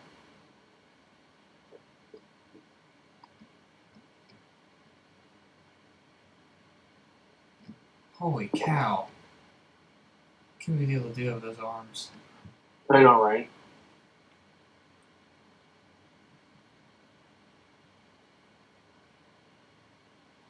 It is cool though because we haven't seen Doc Ock for a while and we won't see him again for a little bit, but it's nice because it makes sense. Setting this up would take a really long time. Oh yeah. Oh, I love how they use Spider-Man. Oh my god, they use Spider-Man What? 1 promotional art, and then the Alex Ross stuff. Oh yeah, look at that. Gilderman. What? Oh, Gilderman, yeah. I know he has a name, but I just don't remember. Bernard. This is Bernard. I'm surprised at how much he's actually appeared in these movies. I always thought it was just the third movie, like out of nowhere, but no, he's been in these movies. You're right. Your father's Gilder. His hair looks great in this movie. Holy Yeah, because he had it like going up a bit in the first one, shorter. Mm-hmm. This is a creepy scene too. Boom.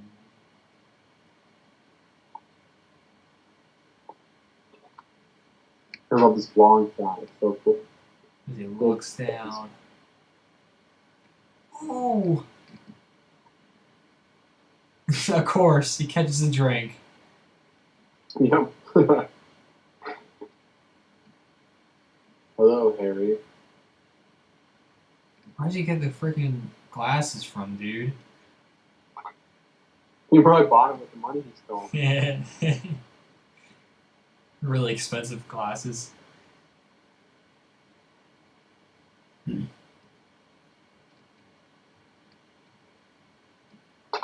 These movies are really timeless, which I really appreciate. Yeah.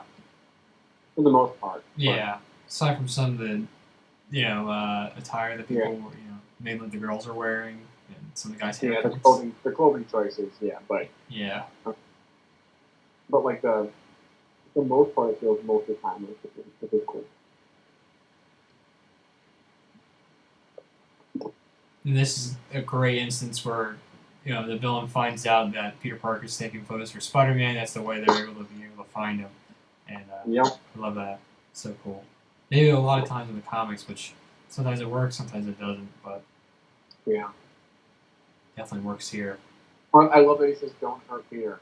He still cares about Peter Especially Parker. now, Peter doesn't have any powers, so. Mm-hmm. They did it in. I watched the animated '90s series recently. They did that. Another great scene here. It's like the parallel to the first movie, where he had his powers. Now he's trying to save people from a fire where he doesn't have any powers. Mm-hmm. So what's he gonna do? He's still gonna try to save the day. But this is like I don't know. It's like after everything that he's seen that he wasn't able to, didn't dare to get involved in. Now he's like, oh my god, I gotta do something. Yeah. He runs to the Goblin again. I do really like this scene. It's really cool to see Peter Parker going out and doing something heroic.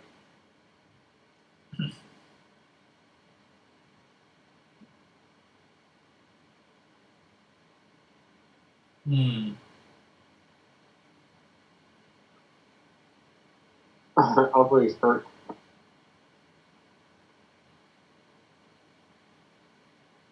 Ooh.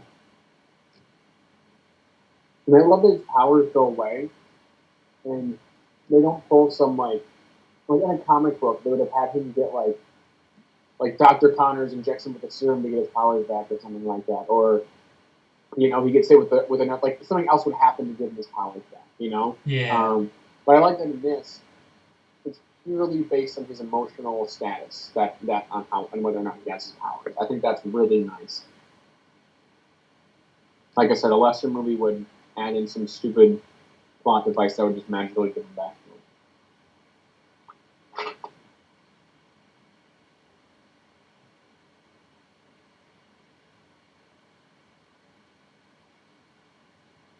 to him. Jesus, Peter. He just checked that kid over. Mm-hmm. Oh, I love how she tries to help him too. Yeah, that's awesome. That's what's so great about these movies. They show people being good to each other, which I really love. These movies really believe in the goodness of the everyday person.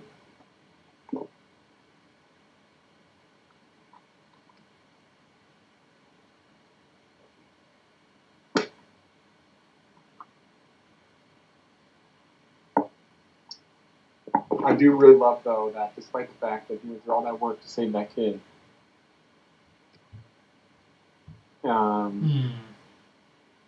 that some poor soul got trapped on the fourth floor and never made it out. You won't be able to save everybody, you know. Oh, it's a terrible, terrible thing. Mm-hmm. A really sad way, but a great way to end the scene.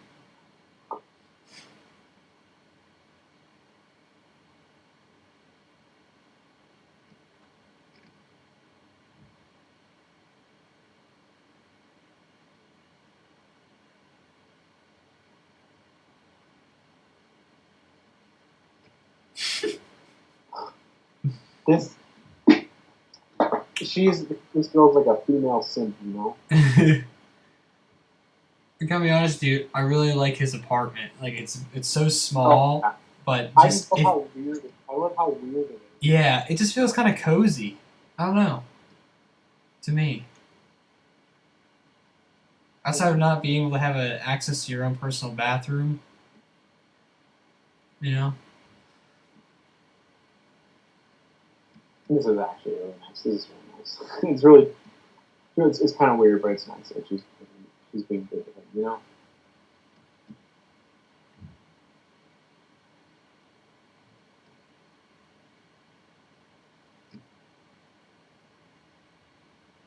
I will say I'd be pretty weirded out if a girl was just staring at me as I was eating chocolate. Yeah, I was gonna say it's. I'd be like, all right, look, I'm good. Thank you, but I don't need you to. Yeah. Keep looking at me here. Rent.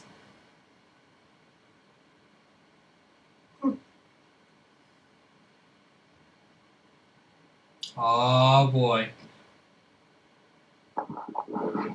Now this has got to be one of the best scenes in like any superhero movie. I know I already said that, but seriously, this scene is absolutely incredible. It's so darn good.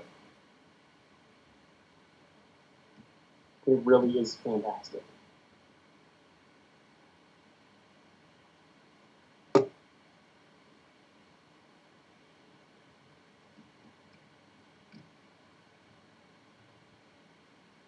Two years.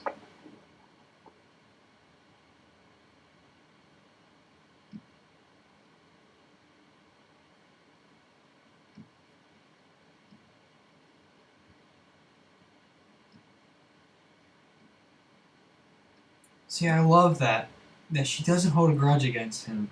Yeah. You know, like someone could easily never forgive him for saying something like that. And, you know, waiting so long. I love that she's proud of him. Yeah, and she's so very understanding. Oh God, man, you get emotional. Mm-hmm. I feel weird. And she's starting to tear up a bit. God dang. No. Just such a great, well-written scene, dude. Oh man. I forgot about that. Yeah, those dreadful things.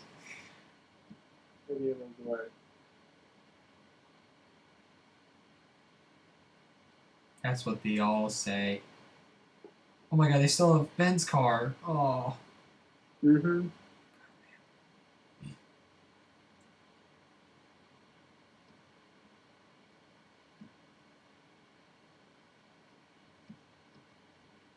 You don't see his picture in the paper anymore. See, holy crap. Oh, she knows he's Spider. Yeah. Dude, this is the scene that really, like...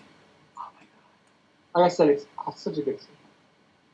In that, how the way he answers it, he just kind of like, well... You'll never guess who he wants to be. Spider-Man. Aunt May never liked Spider-Man in the comics. Like no, but in this one she did, which I really like. Yeah, it works so well.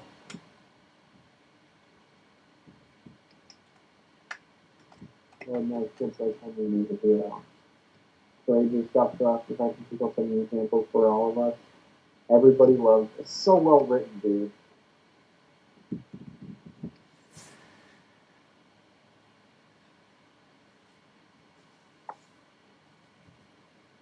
who taught them to hold on a second longer. It's so good. Oh.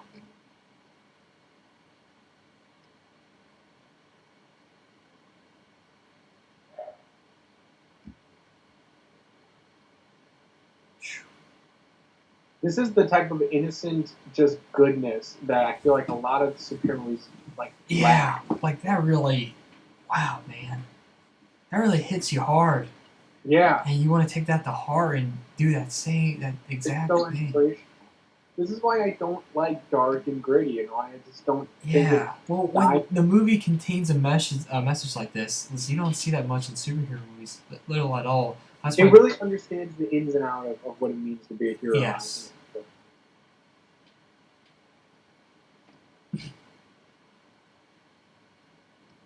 Wow. It's so profound. It's so good.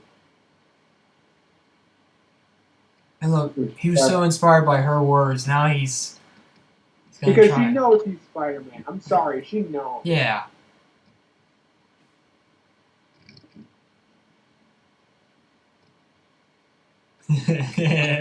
What I want. I just love this parallel to the old ones. There's so many parallels to that first movie. Dude, it's so fun. Yeah, I love that. Your face is really funny, but it's just. But such a great choice for playing this character, though.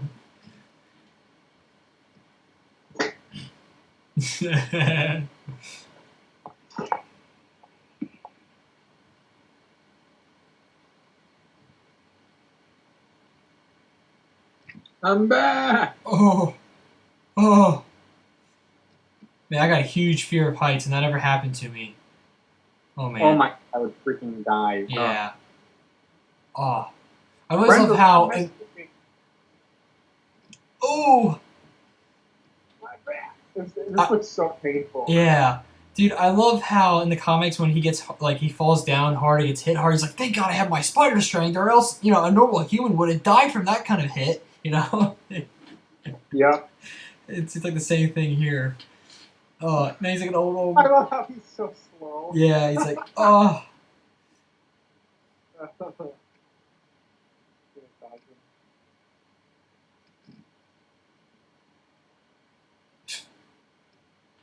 Peter Parker. Oh my God, gossip, dude. MJ, you're terrible. I'm sorry.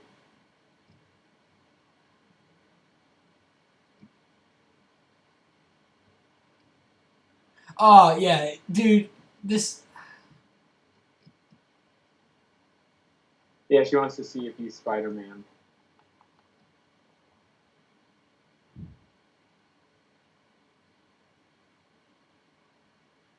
That's a bit weird. Yeah, calm down, MJ. Okay, you're way into that. She's like trying to study the kiss. Uh-huh.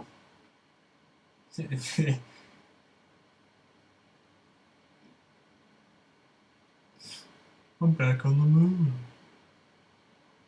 Oh my God. She just walks out on him.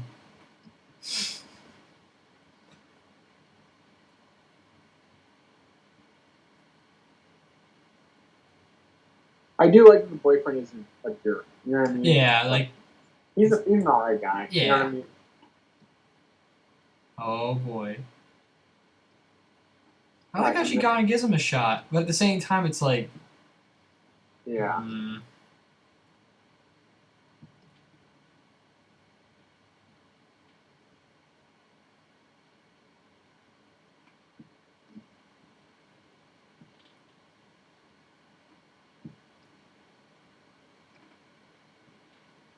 Tell me about it. Mine did a real one on me. Heard what you had to say at the show that night.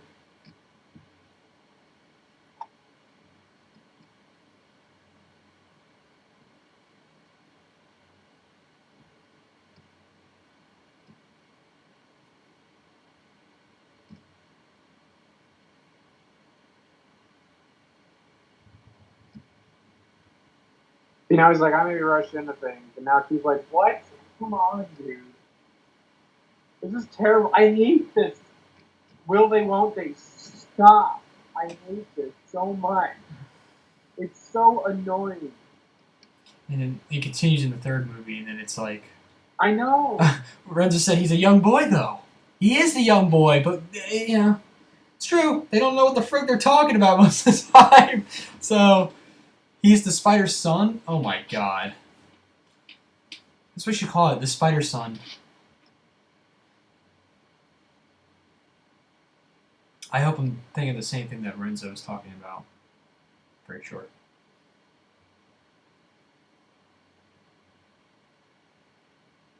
Oh my god, Peter. Everyone is terrible. We have like 5 of these kind of scenes. I hope this. I feel right. This is. I'm sorry. Everyone complains about look, the Gwen Stacy stuff in the Amazing movies is not good, but this is the same stuff. It's the same problem. The whole I break up with you, or it's the same. It's the same thing. Like, stop going off and on and on. Oh god, it's so awkward. She tries to go for a kiss. But he gets spider sense. Oh, I like how his glasses are broken. He has tape around it. Because I think that's fun. Oh, all right, shoot. MJ, I don't need to be that close to you. Yeah, seriously. I'm trying to pucker your lips. It's his origin story. He was the son of the spider. Oh. What was the father's name? See, Otto could have easily killed him there. Yep. So. I love how the shots zoom in like this. Dun, dun, dun, dun.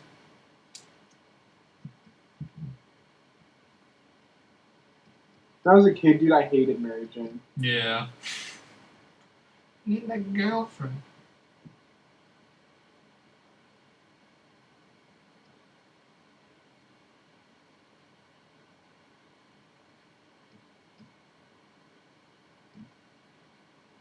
Fine. Ugh.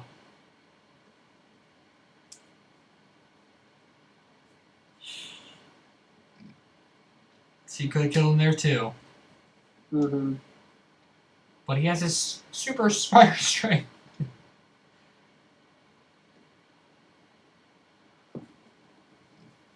MJ, the damsel in distress. Again, she's the damn in every gosh darn movie. They just throw that on for like an extra motivation for Peter to go after the villain. I do like that Michelle Jones has never been the damsel in distress in the home movies. Huh. Yeah, no, she hasn't. It's pretty awesome. Jesus. When he pops up.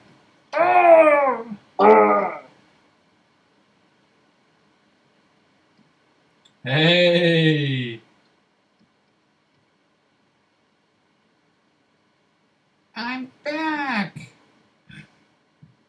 Yeah. Everyone's freaking out. Oh, yeah. It's a great shot. The music playing and the fist clenching. It's great.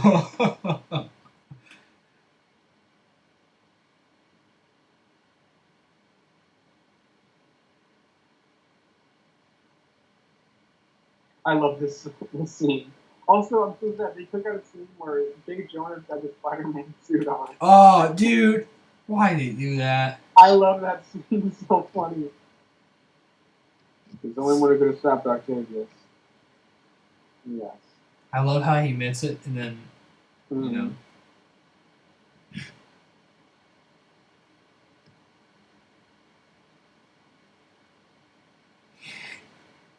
Yeah. He's a menace to the entire city. How did he fit through that little window, dude? Oh, that's so cool. That shot him popping through the newspaper. Dude, that is so cool. Classic, dude. And then this, oh man. He's back. Oh, man. Oh, my God. I love the intense zoom out. Oh my gosh, it's so cool. You see from both angles. for both characters. This is really what's been so much fun to see on the big screen.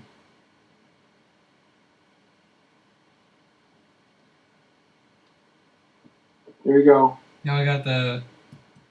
Oh, this is like their third fight, or no, their second fight against one another. I think like the bank and inside the building combined. Yeah. Ooh! Why is it like those like little web punches? I love this this beat where he grabs the part of the clock. Yeah. Oh man. Kicks it out of the way, gets punched back. Webs on him. That was a 1-2-3 right there where he threw the two things and hit him. Yeah, now we're on the train fight. Oh my god. Ah, classic. Possibly, say it again, probably the best superhero fight scene ever. It's so simple. I don't agree with that, but it's What? definitely up. I don't think it's the best one ever. I think there are some better ones. Man, I'm not considering all my options right now, but it is one of. Like, you know, when you got Civil War, Infinity War, Endgame. And Oh yeah, but just for between two characters, not just like a big old battle. Well, I don't know. And the end of Civil War with him versus Iron Man is pretty fantastic. Oh shoot! All right, like I said, I'm not considering all my options, but man, for the heat of the moment, this is a great fight. Yeah, it's absolutely fantastic. It's the best one in all of these movies. Well, actually, I really like the Goblin one, but this one's probably the best one. Oh man.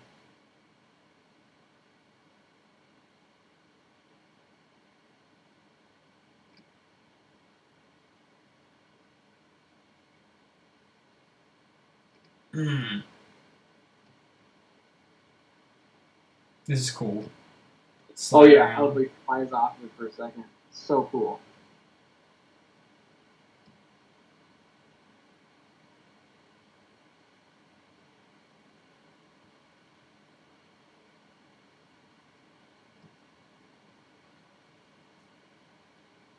Ooh.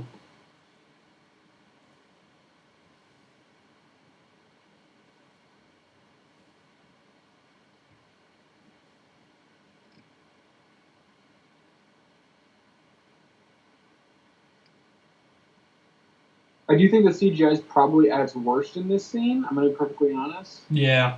But it's still a great scene. It's just I don't think they do a lot of humans in this one, so I think that's kind of what makes it. You know what I mean? Yeah. I agree. You see a lot like human skin in it, and that's kind of a problem. But it's still a great scene.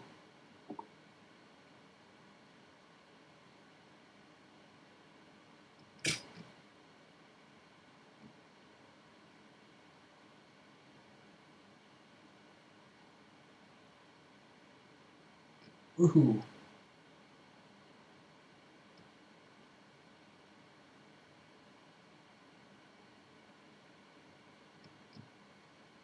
It's very intense. Oh yeah, this is awesome. And again, the sound design in this is so fantastic.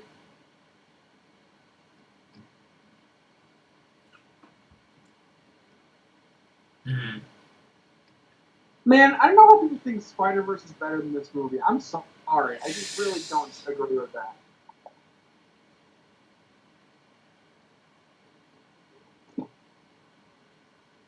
We'll have to save that battle for another day.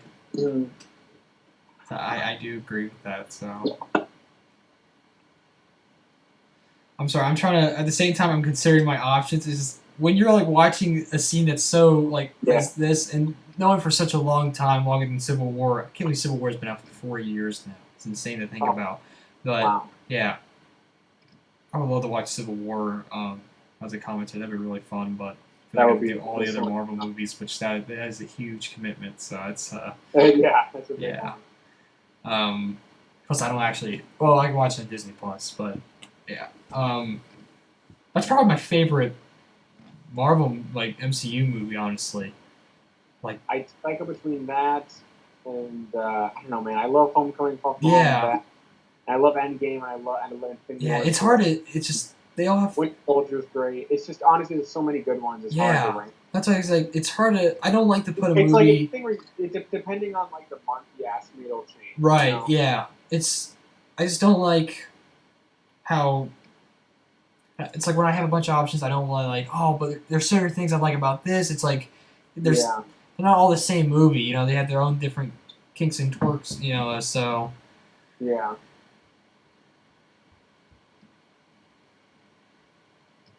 The scale of this is awesome. yeah. I love this. We never see anything like this in the comic books, and after this movie came out, it's heavily referenced in Oh, video it's like an games. iconic Spider-Man Yeah, thing. it made its own thing, and I love that.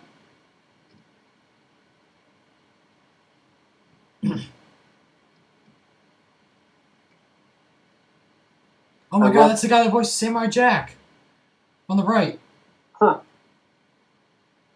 Oh my Samurai god. Jackson was coming out during this show. Yeah. This Oh, that's movie. so cool. He's an extra. He voices many other characters. I know. I just can't remember at the moment, but oh, it's so cool.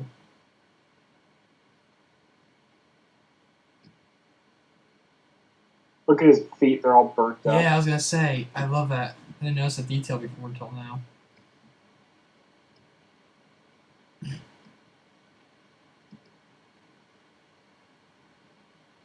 Just a kid.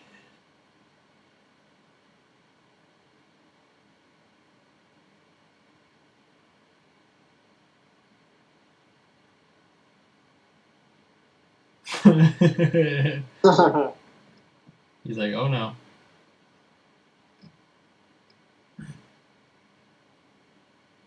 I do really like that everyone's like we won't tell. I think that's That is so these awesome. kids are weird. What okay, calm down, kiddos, alright?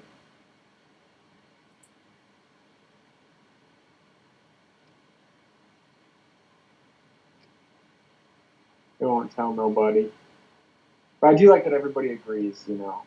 But I mean, but also, no one's gonna know who Peter Parker is. You know what I mean? Yeah. Like, That's they're not like, gonna unless look. you just tell what he looks like from his facial features, but Yeah, but no one's gonna look at like he's not like a well-known person. no. Right? So that makes it, But I think this is the only case that ever will, works for this.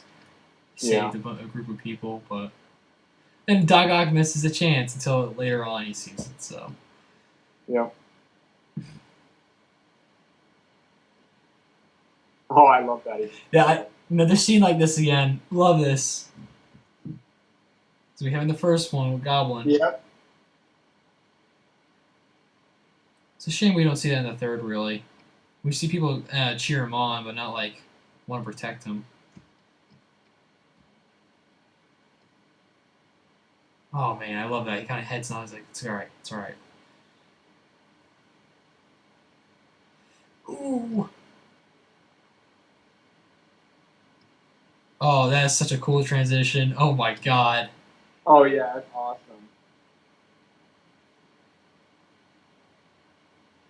Oh, that another parallel here with the first movie when. Oh my god.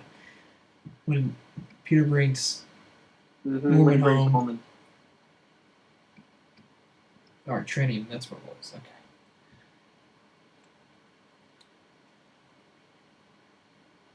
That's a big piece of trinium there. So the other one was super small.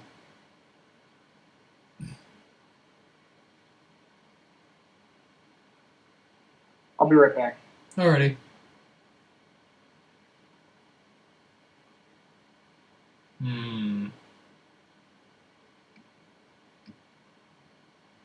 Of course, you have the photo of Norman and Harry grabbing for the dagger.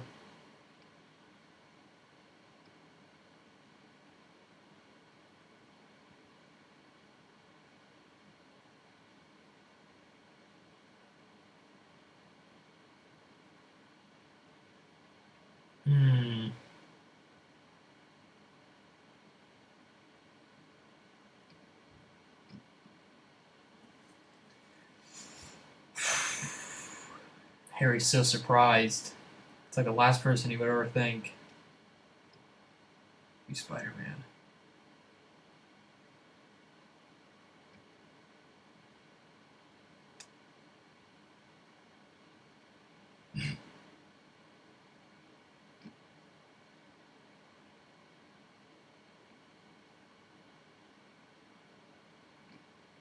And this changes everything between them.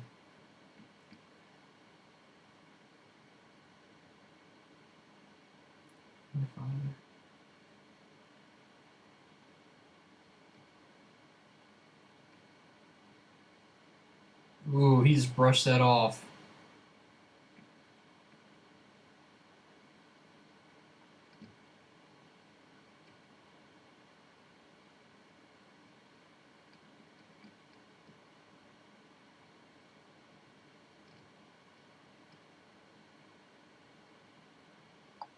Classic thunderstorm, evil laboratory team. Yeah.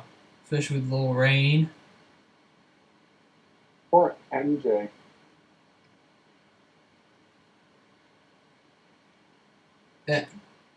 Yeah, look at that dude. Not dead. I don't believe you. Bing, bing, bing, bing.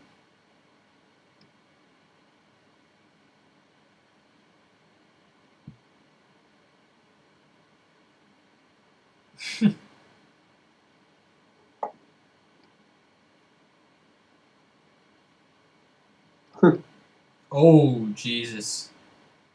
God. I just love seeing him work on everything. It's so cool.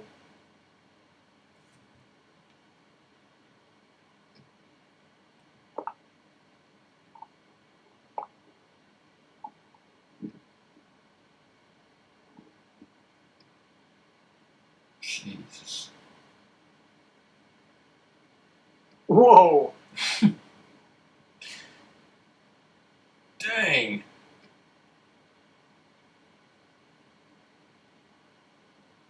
Oh. Oh. Oh, shoot. It's becoming unstable. Uh-huh. Yeah, and that whole warehouse is all, metal. Oh man, this is really stressful. Oh my god. Oh my goodness. That's a close one. Man. Yeah, that's a close one. That's a close one. Yeah, because we're going to be watching all the Sony Spider-Man films. We haven't decided yet if we're watching Homecoming or Far From Home, maybe for another time. But for now, we're watching the 7. So we're watching Spider-Man 1, 2, and 3, maybe Spider-Man 1 and 2, Venom, and Spider-Verse. Yep. 7 in total. We'll be trying the first movie. I think we should wait to do, if we do the Holland ones, we should do them after the third one's out. I think we should wait until then. Yeah, that's a good idea. I don't own them, but obviously I can pull them up. I keep reading it, and the chat goes mad. Yeah, it looks like it has gone pretty mad. I'm not gonna lie. Has it gone mad? Yeah. I would say it has. What's going on? I don't know how to explain it. It's kind of weird. I will say, also, I like how destroyed his suit is, but I will say, I think compared to Spider-Man 1 and 3, this ending action sequence here is kind of underwhelming. Like it's one of the least interesting action sequences. Yeah.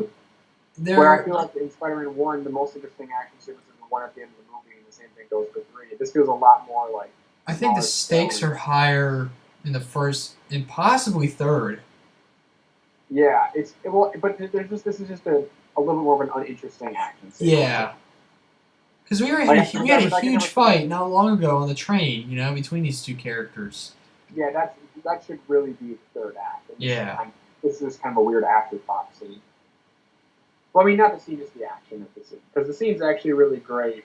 I love their interaction here. This is awesome. I love that he's able to help him turn. This is the only villain outside of Sandman. But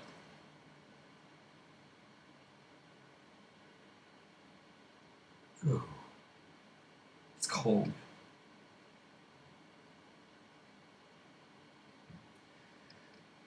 Whoa. Whoa, man. God bless me. Pardon me.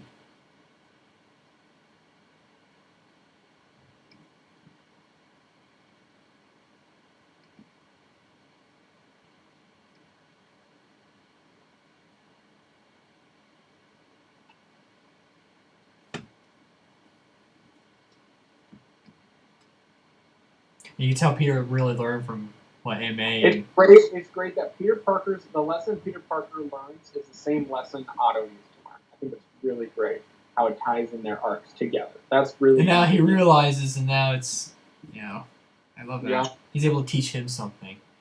I think that's why this movie works so well, is because all of the character arcs and the characters and their motivations are real tight and really well done. Well, that listen to me now.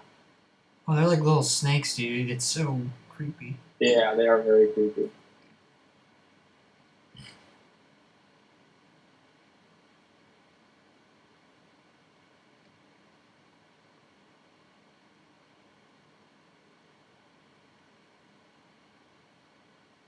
Oh, you guys can like whatever Spider-Man movie you want. Just because me and Thatch like this one or any Homecoming or Far From Home, it's not like I don't know. Don't want anybody to be discouraged at not having their own opinion about something where we don't want you to make it feel like you're wrong for having that. So that's not our case at all. So yeah, that's awesome. Kasai loves Far From Home, and Homecoming is the runner-up. That's pretty cool. Yeah. William Ferrell said his is Spider-Man 2. Yeah.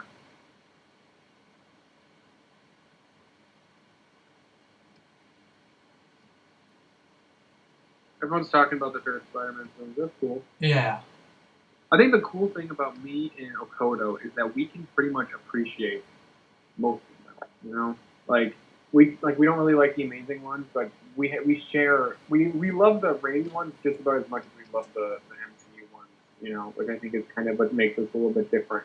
A lot of times in the fandom, there's like the MCU fans versus the Raimi fans, and me and Okoto think that you can like them both. You don't need to. Yeah. You know what I mean?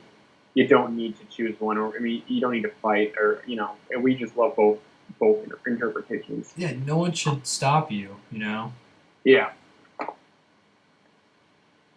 No, Renzo's wrong because he's Renzo. Poor Renzo. Keep it civil. Civil War? Yeah, thank you, Renzo. Here we have him holding the really heavy thing. And then having to, it's... I think it's the only one that really works, actually. I don't know. I think it's fine here, but I think it was done... The reference is obviously to that the Spider-Man comic book where he has to lift the tons off of his, that iconic image with him with the thing. Because we don't really... It's done pretty well here, but I think it's done a little bit better. We don't get like a full representation of that, but yeah, it's a big reference to it. And also in Homecoming, it's tied to Peter Parker's arc, kind of manning up or whatever. That whole scene's about that, and so it feels a little more impactful. Just in terms of that one little comic book element. Yeah. Oh. Also, first of all, three things. No, two things. So Spider-Man 3, is there a giant sunball at the bottom of the ocean, and is there also a Doc Ock skeleton at the bottom of the river? That's a good question. It'd be really interesting if we had a lizard in the third movie, and you would see like Doc Ock's body, underneath the sewers or bottom. That's really weird. Yeah, I know. Oh, he's a mad cruncher. He sure is. Alex Spivers, for some reason, didn't hit with me. Didn't slap as much. Yeah, I agree with me and Inferno here have talked about how we like Spider-Verse, but we don't think it's the best Spider-Man. No, I think it's... But Okoto's the same way. Okoto, we'll talk when we get to it. We'll talk like I said, we find ourselves when we're watching these movies, we talk about the other movies, but we'll get there. That'll be the final film we watch. That'll be quite a while away, but yeah. Oh man.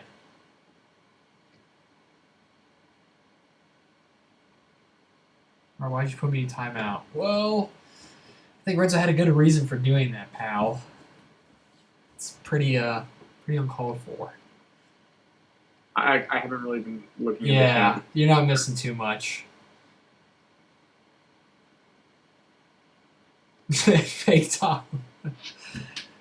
Yeah, that's you'll have to read it after. Sounds like I don't think I will. I don't Yeah, really don't. It's care. actually there's not much. Don't worry I about mean, it. it's cool to see like Verno in here. That's Yeah. pretty neat. We got Toronto. We got Kasai. Yeah, and Renzo. This one, people really showed up for this one. That's probably because Yeah. this is a very popular movie. Yeah. Appreciate it, right? Especially the title seems very Yeah. underwhelming. But and I know we aren't showing the actual movie. We were just talking about and watching it. So that. It says commentary. So Like I said, I love how I guess you could say Peter Parker's romantic rival in this.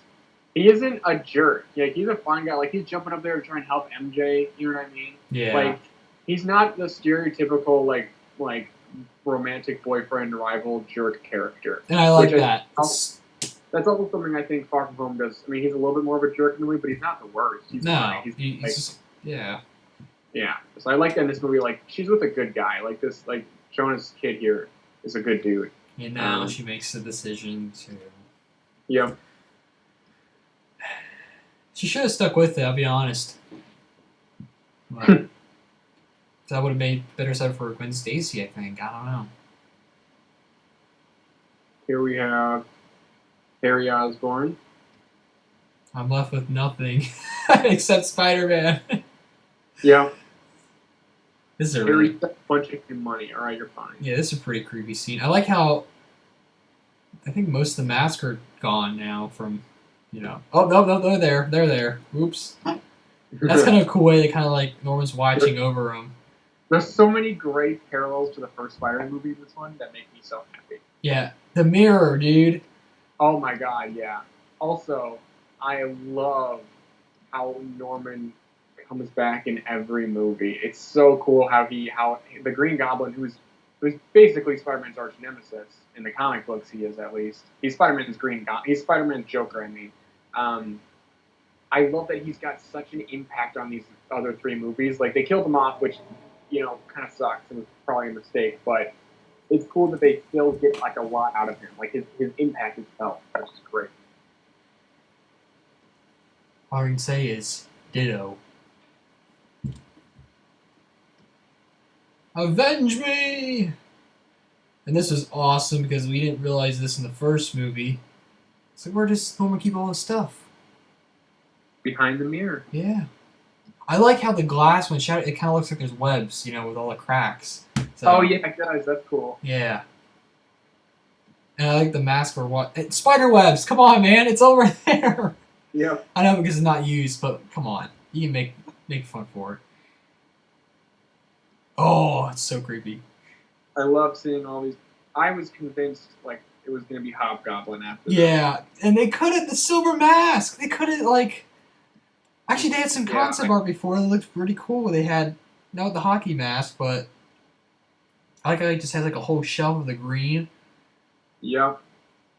And, of course, the pumpkin bombs. It's so crazy. I like seeing how big the Goblin's operation really was. Yeah. It also makes a lot of sense because in the comic books, the origin of the Hobgoblin is that he goes and he finds all of the Green Goblin's old secret lairs, So this would be a great way to tie into that. But, and I'm glad he has a lair. That's so cool. Yeah.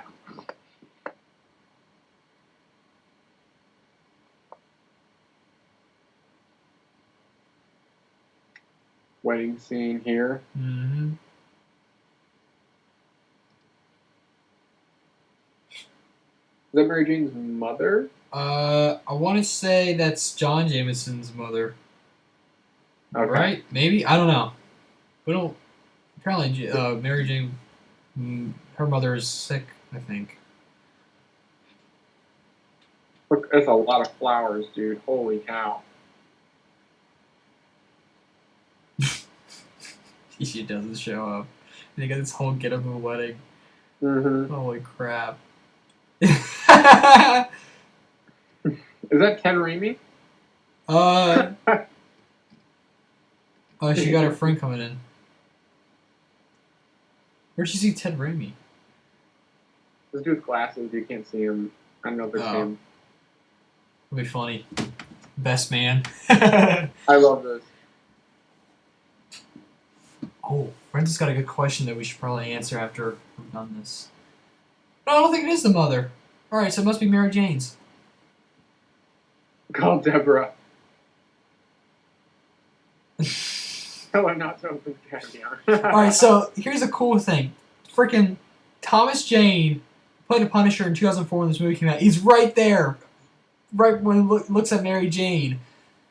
Oh, I think that's so look cool. at Thomas Jane. Because Punisher first appeared in a Spider-Man comic. Issue 121 or 127. That's fine. Okay. 127. It is cool that Thomas Jane's in the movie. It's not like a random thing. As Spider-Man story and Spider-Man and Peter Parker. I mean, oh my God. That's right. Yeah, because he was working with the Jackal. Yes, and that was stupid. I read that comic book. That's right. Yeah, it was Great. kind of Great cover, but can't stand the Jackal. Yeah, it's not a great comic, but No. it was the Jackal. He's teaming up with the Jackal, and it's like, come on, you're smart. It should have been like, well, even like if you did Kingpin and he just kind of like turned his ways. Kingpin would have been better. Well, but Kingpin's his enemy. I don't know. Right, that's what I mean. He's kind of hard to determine. If he was like hired by, it's hard. It doesn't really just make. Honestly, the concept of having the Punisher go after Spider-Man just doesn't make sense because Spider-Man doesn't kill people. So, yeah, I like how watching the '90s series recently, how they brought Kraven into the arc and kind of like they both had the same kind of motivation before with hunting Spider-Man, the thrill of hunt. All right, I think I always thought it was ridiculous when she showed up with the wedding dress on, but I was like, oh, she's kind of showing how much she cares, you know? Yeah, but also, look, running away from your wedding day is like this. She's still that's pretty. That's pretty. That'd be like a sign, like I don't know if I want you, woman. Because what if you did that to me on our wedding day? I'm happy for that. Like I feel like it's still a pretty emotional thing to let go of, you know. Oh yeah, I feel bad for even if she decides she doesn't want to do it. I feel like it's not something you would be too cheery about leaving behind. No, but that's all right. I feel bad for John Jameson. Yeah, me too. He didn't do anything wrong, so. He really did. He was just a good dude. But I don't know, he'll be all right. And he looked really happy. Oh God, man, I can't imagine it for him now. All right, calm down. That's my cue. Yeah! Then look at his face. He's like, I've been waiting for you to say that for a long time.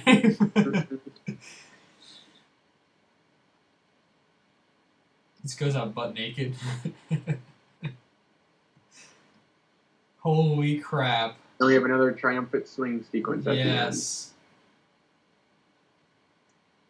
A little stiff, but that's all right. Can't be the first one though. That one is. Oh yeah. God. Yeah, you can't. But still, it's amazing. The amazing spot. I like how the helicopters all behind him. They come back. It's just. I love that. Wow. That classic Spider-Man yellow sunset.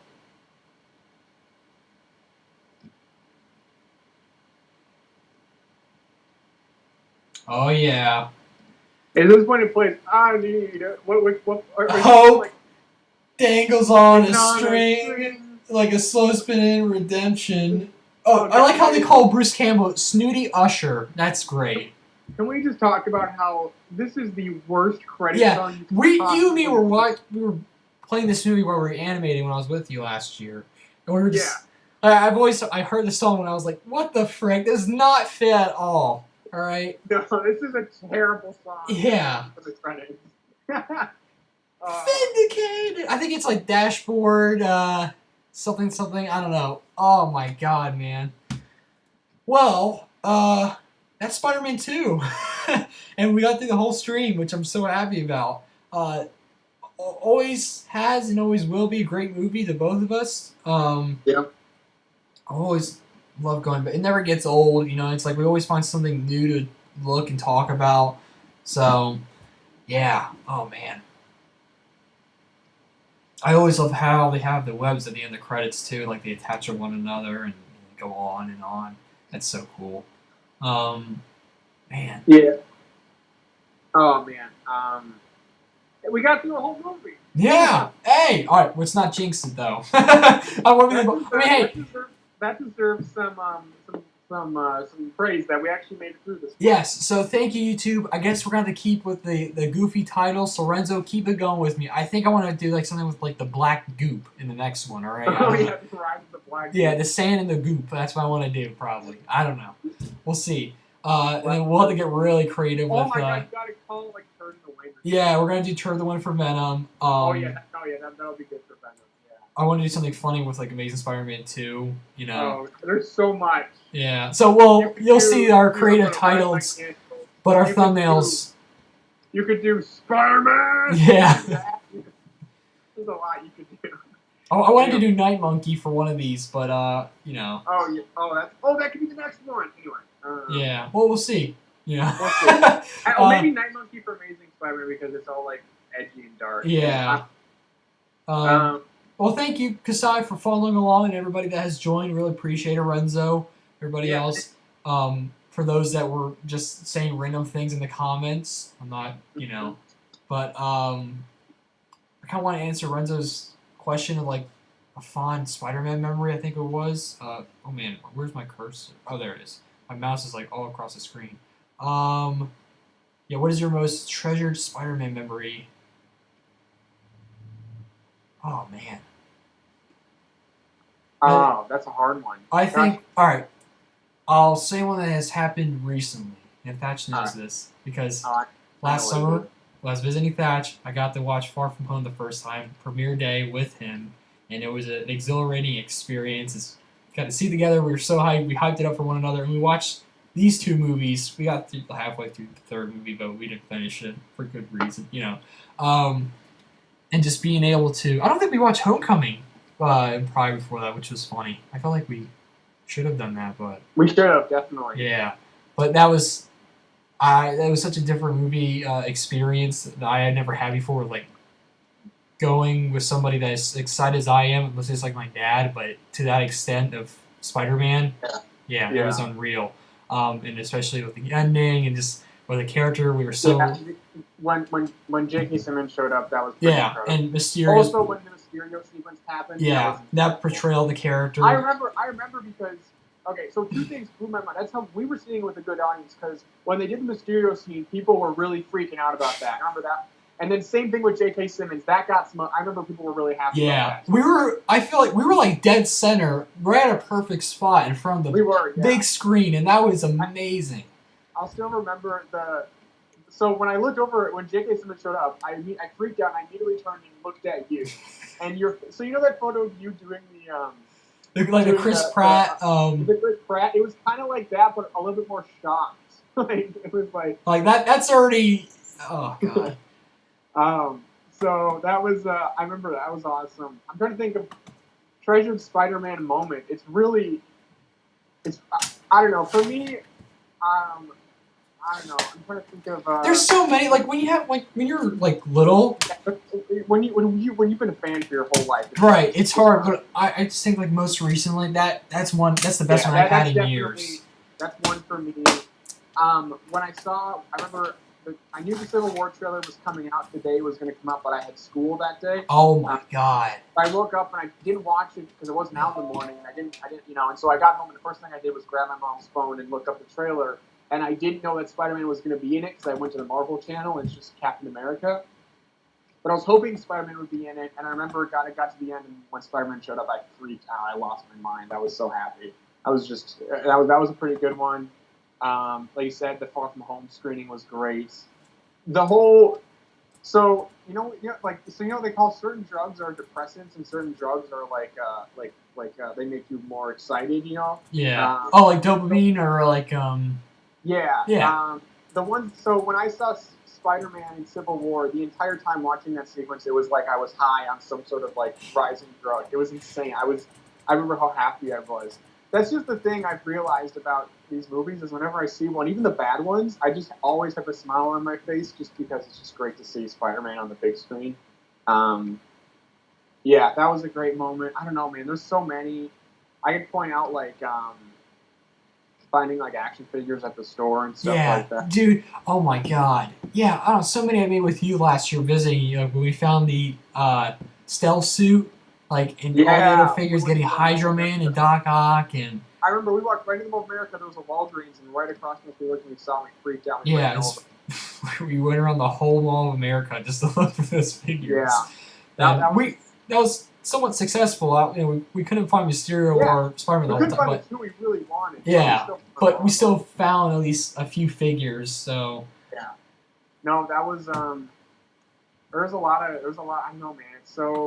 There's so many great moments in there. I don't know. There's just so many. I'm trying to think. Now I got to go back and like pinpoint a lot. I know. But he's great. The Far From Home viewing experience was amazing. Yeah. Oh man. I feel like I have a lot more when I first watched these movies when I was younger with my dad, because my dad told me memory today he had when Spider-Man 2 first came out, and he was so excited, and he said my parents got a babysitter for me. I was like, man, you should have took me. I was way too young. I was like 3 or like 2 years old. I'm pretty sure my dad did take me as Spider-Man. Yeah, well, there's no way I would, because I would always unplug the PlayStation when my dad was playing on it back then. So, yeah. I got one. When I saw Spider-Man 3 in the theater. My god, I can't imagine that, dude. That is the only rated movie, because I'm pretty sure I saw Spider-Man 2 in the theater when I was like really little, like a dumb baby who couldn't even form memories, right? Like a real toddler. But Spider-Man 3, I remember seeing that in the movie theater, and I've held on to those memories because they were so amazing. It was the only time in my entire time, because my parents were divorced, the only time my parents went to go see a movie with me together was you told me about this. 3. And it wasn't just them; it was my grandparents and my grandparents. Were all having together. your whole family. It was the only time both sides of the family like came together, and I was so happy. And seeing that movie in the theater made me so excited. I just remember that moment was great just to have everyone around me. Everyone was just there for me, and it was awesome. I remember as we were getting in the car, my dad was bringing me, having this huge debate with my stepbrother if Spider-Man movies were rated PG or PG-13, and that's the day in the car I realized that they were rated PG-13. Wow. But anyway, it was still an amazing experience, and I was so happy that they did that. Even though that movie's not very good, it was still great to see. Just having the experience of seeing it, we both loved it as kids. So it's like the excitement that I got as the opening credits were playing in the theater was like I was so pumped up, man. I was like ready to go. Oh man, that was awesome. Anyway, so those are some of those. We'll talk about Spider-Man 3 more. Yeah, and that's Spider-Man 2. I don't know what else to mention, but Renzo, thank you for giving that great question. I think that's a great way for us to really cap this off. I have the timer going still, which I don't really think that matters, but yeah. So I think we're done here. Don't you think? I think we are done here. All right. Well, I'd like to thank everybody for joining us tonight, and we'll be doing this again next week. I'll follow my Instagram. I'll keep everybody posted on there. Well, we'll see what day. I think my next weekend might be busy, so it might end up being like Friday or Monday. Yeah, we'll see. We like I said, we did like Sunday today. Last week we did on Saturday. We're just doing like somewhere in the weekend. So like I said, I'll let everybody know. I'll make a post on the story or on my on my Instagram. But thank you all for. I'm looking forward to watching the Amazing movies because I haven't seen them in a few years. I'm really just I haven't seen Amazing Spider-Man since he came out in 2012, and I have a very distinct and vivid memory of seeing that. So.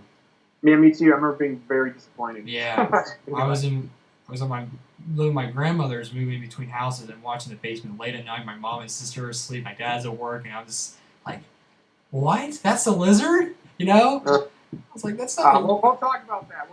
We'll talk about it. But I got a good story about that one. Yeah. Oh boy. And then I've never seen Amazing Spider-Man 2. That's gonna be doozy. But we got Spider-Man 3 next, which we got. I'm just excited for you to watch Amazing Spider-Man 2. I'm just so. And that's the longest Spider-Man movie, I believe, right? So. It might be. It doesn't feel like it. It feels I guess it does. In some ways it does, and in some ways it feels like a horrible, nightmare dream that just goes by really quickly. But anyway, we'll get to it. We'll get to it. We'll get to that one. Yeah. All right. Thank you guys for joining. Kasai, Renzo, everybody. Hope to talk to you all very soon. And anything else you want to say, Thatch? Oh, at my elbow. Pizza time. Pizza time. Pizza time. Arachnid boy. Oh.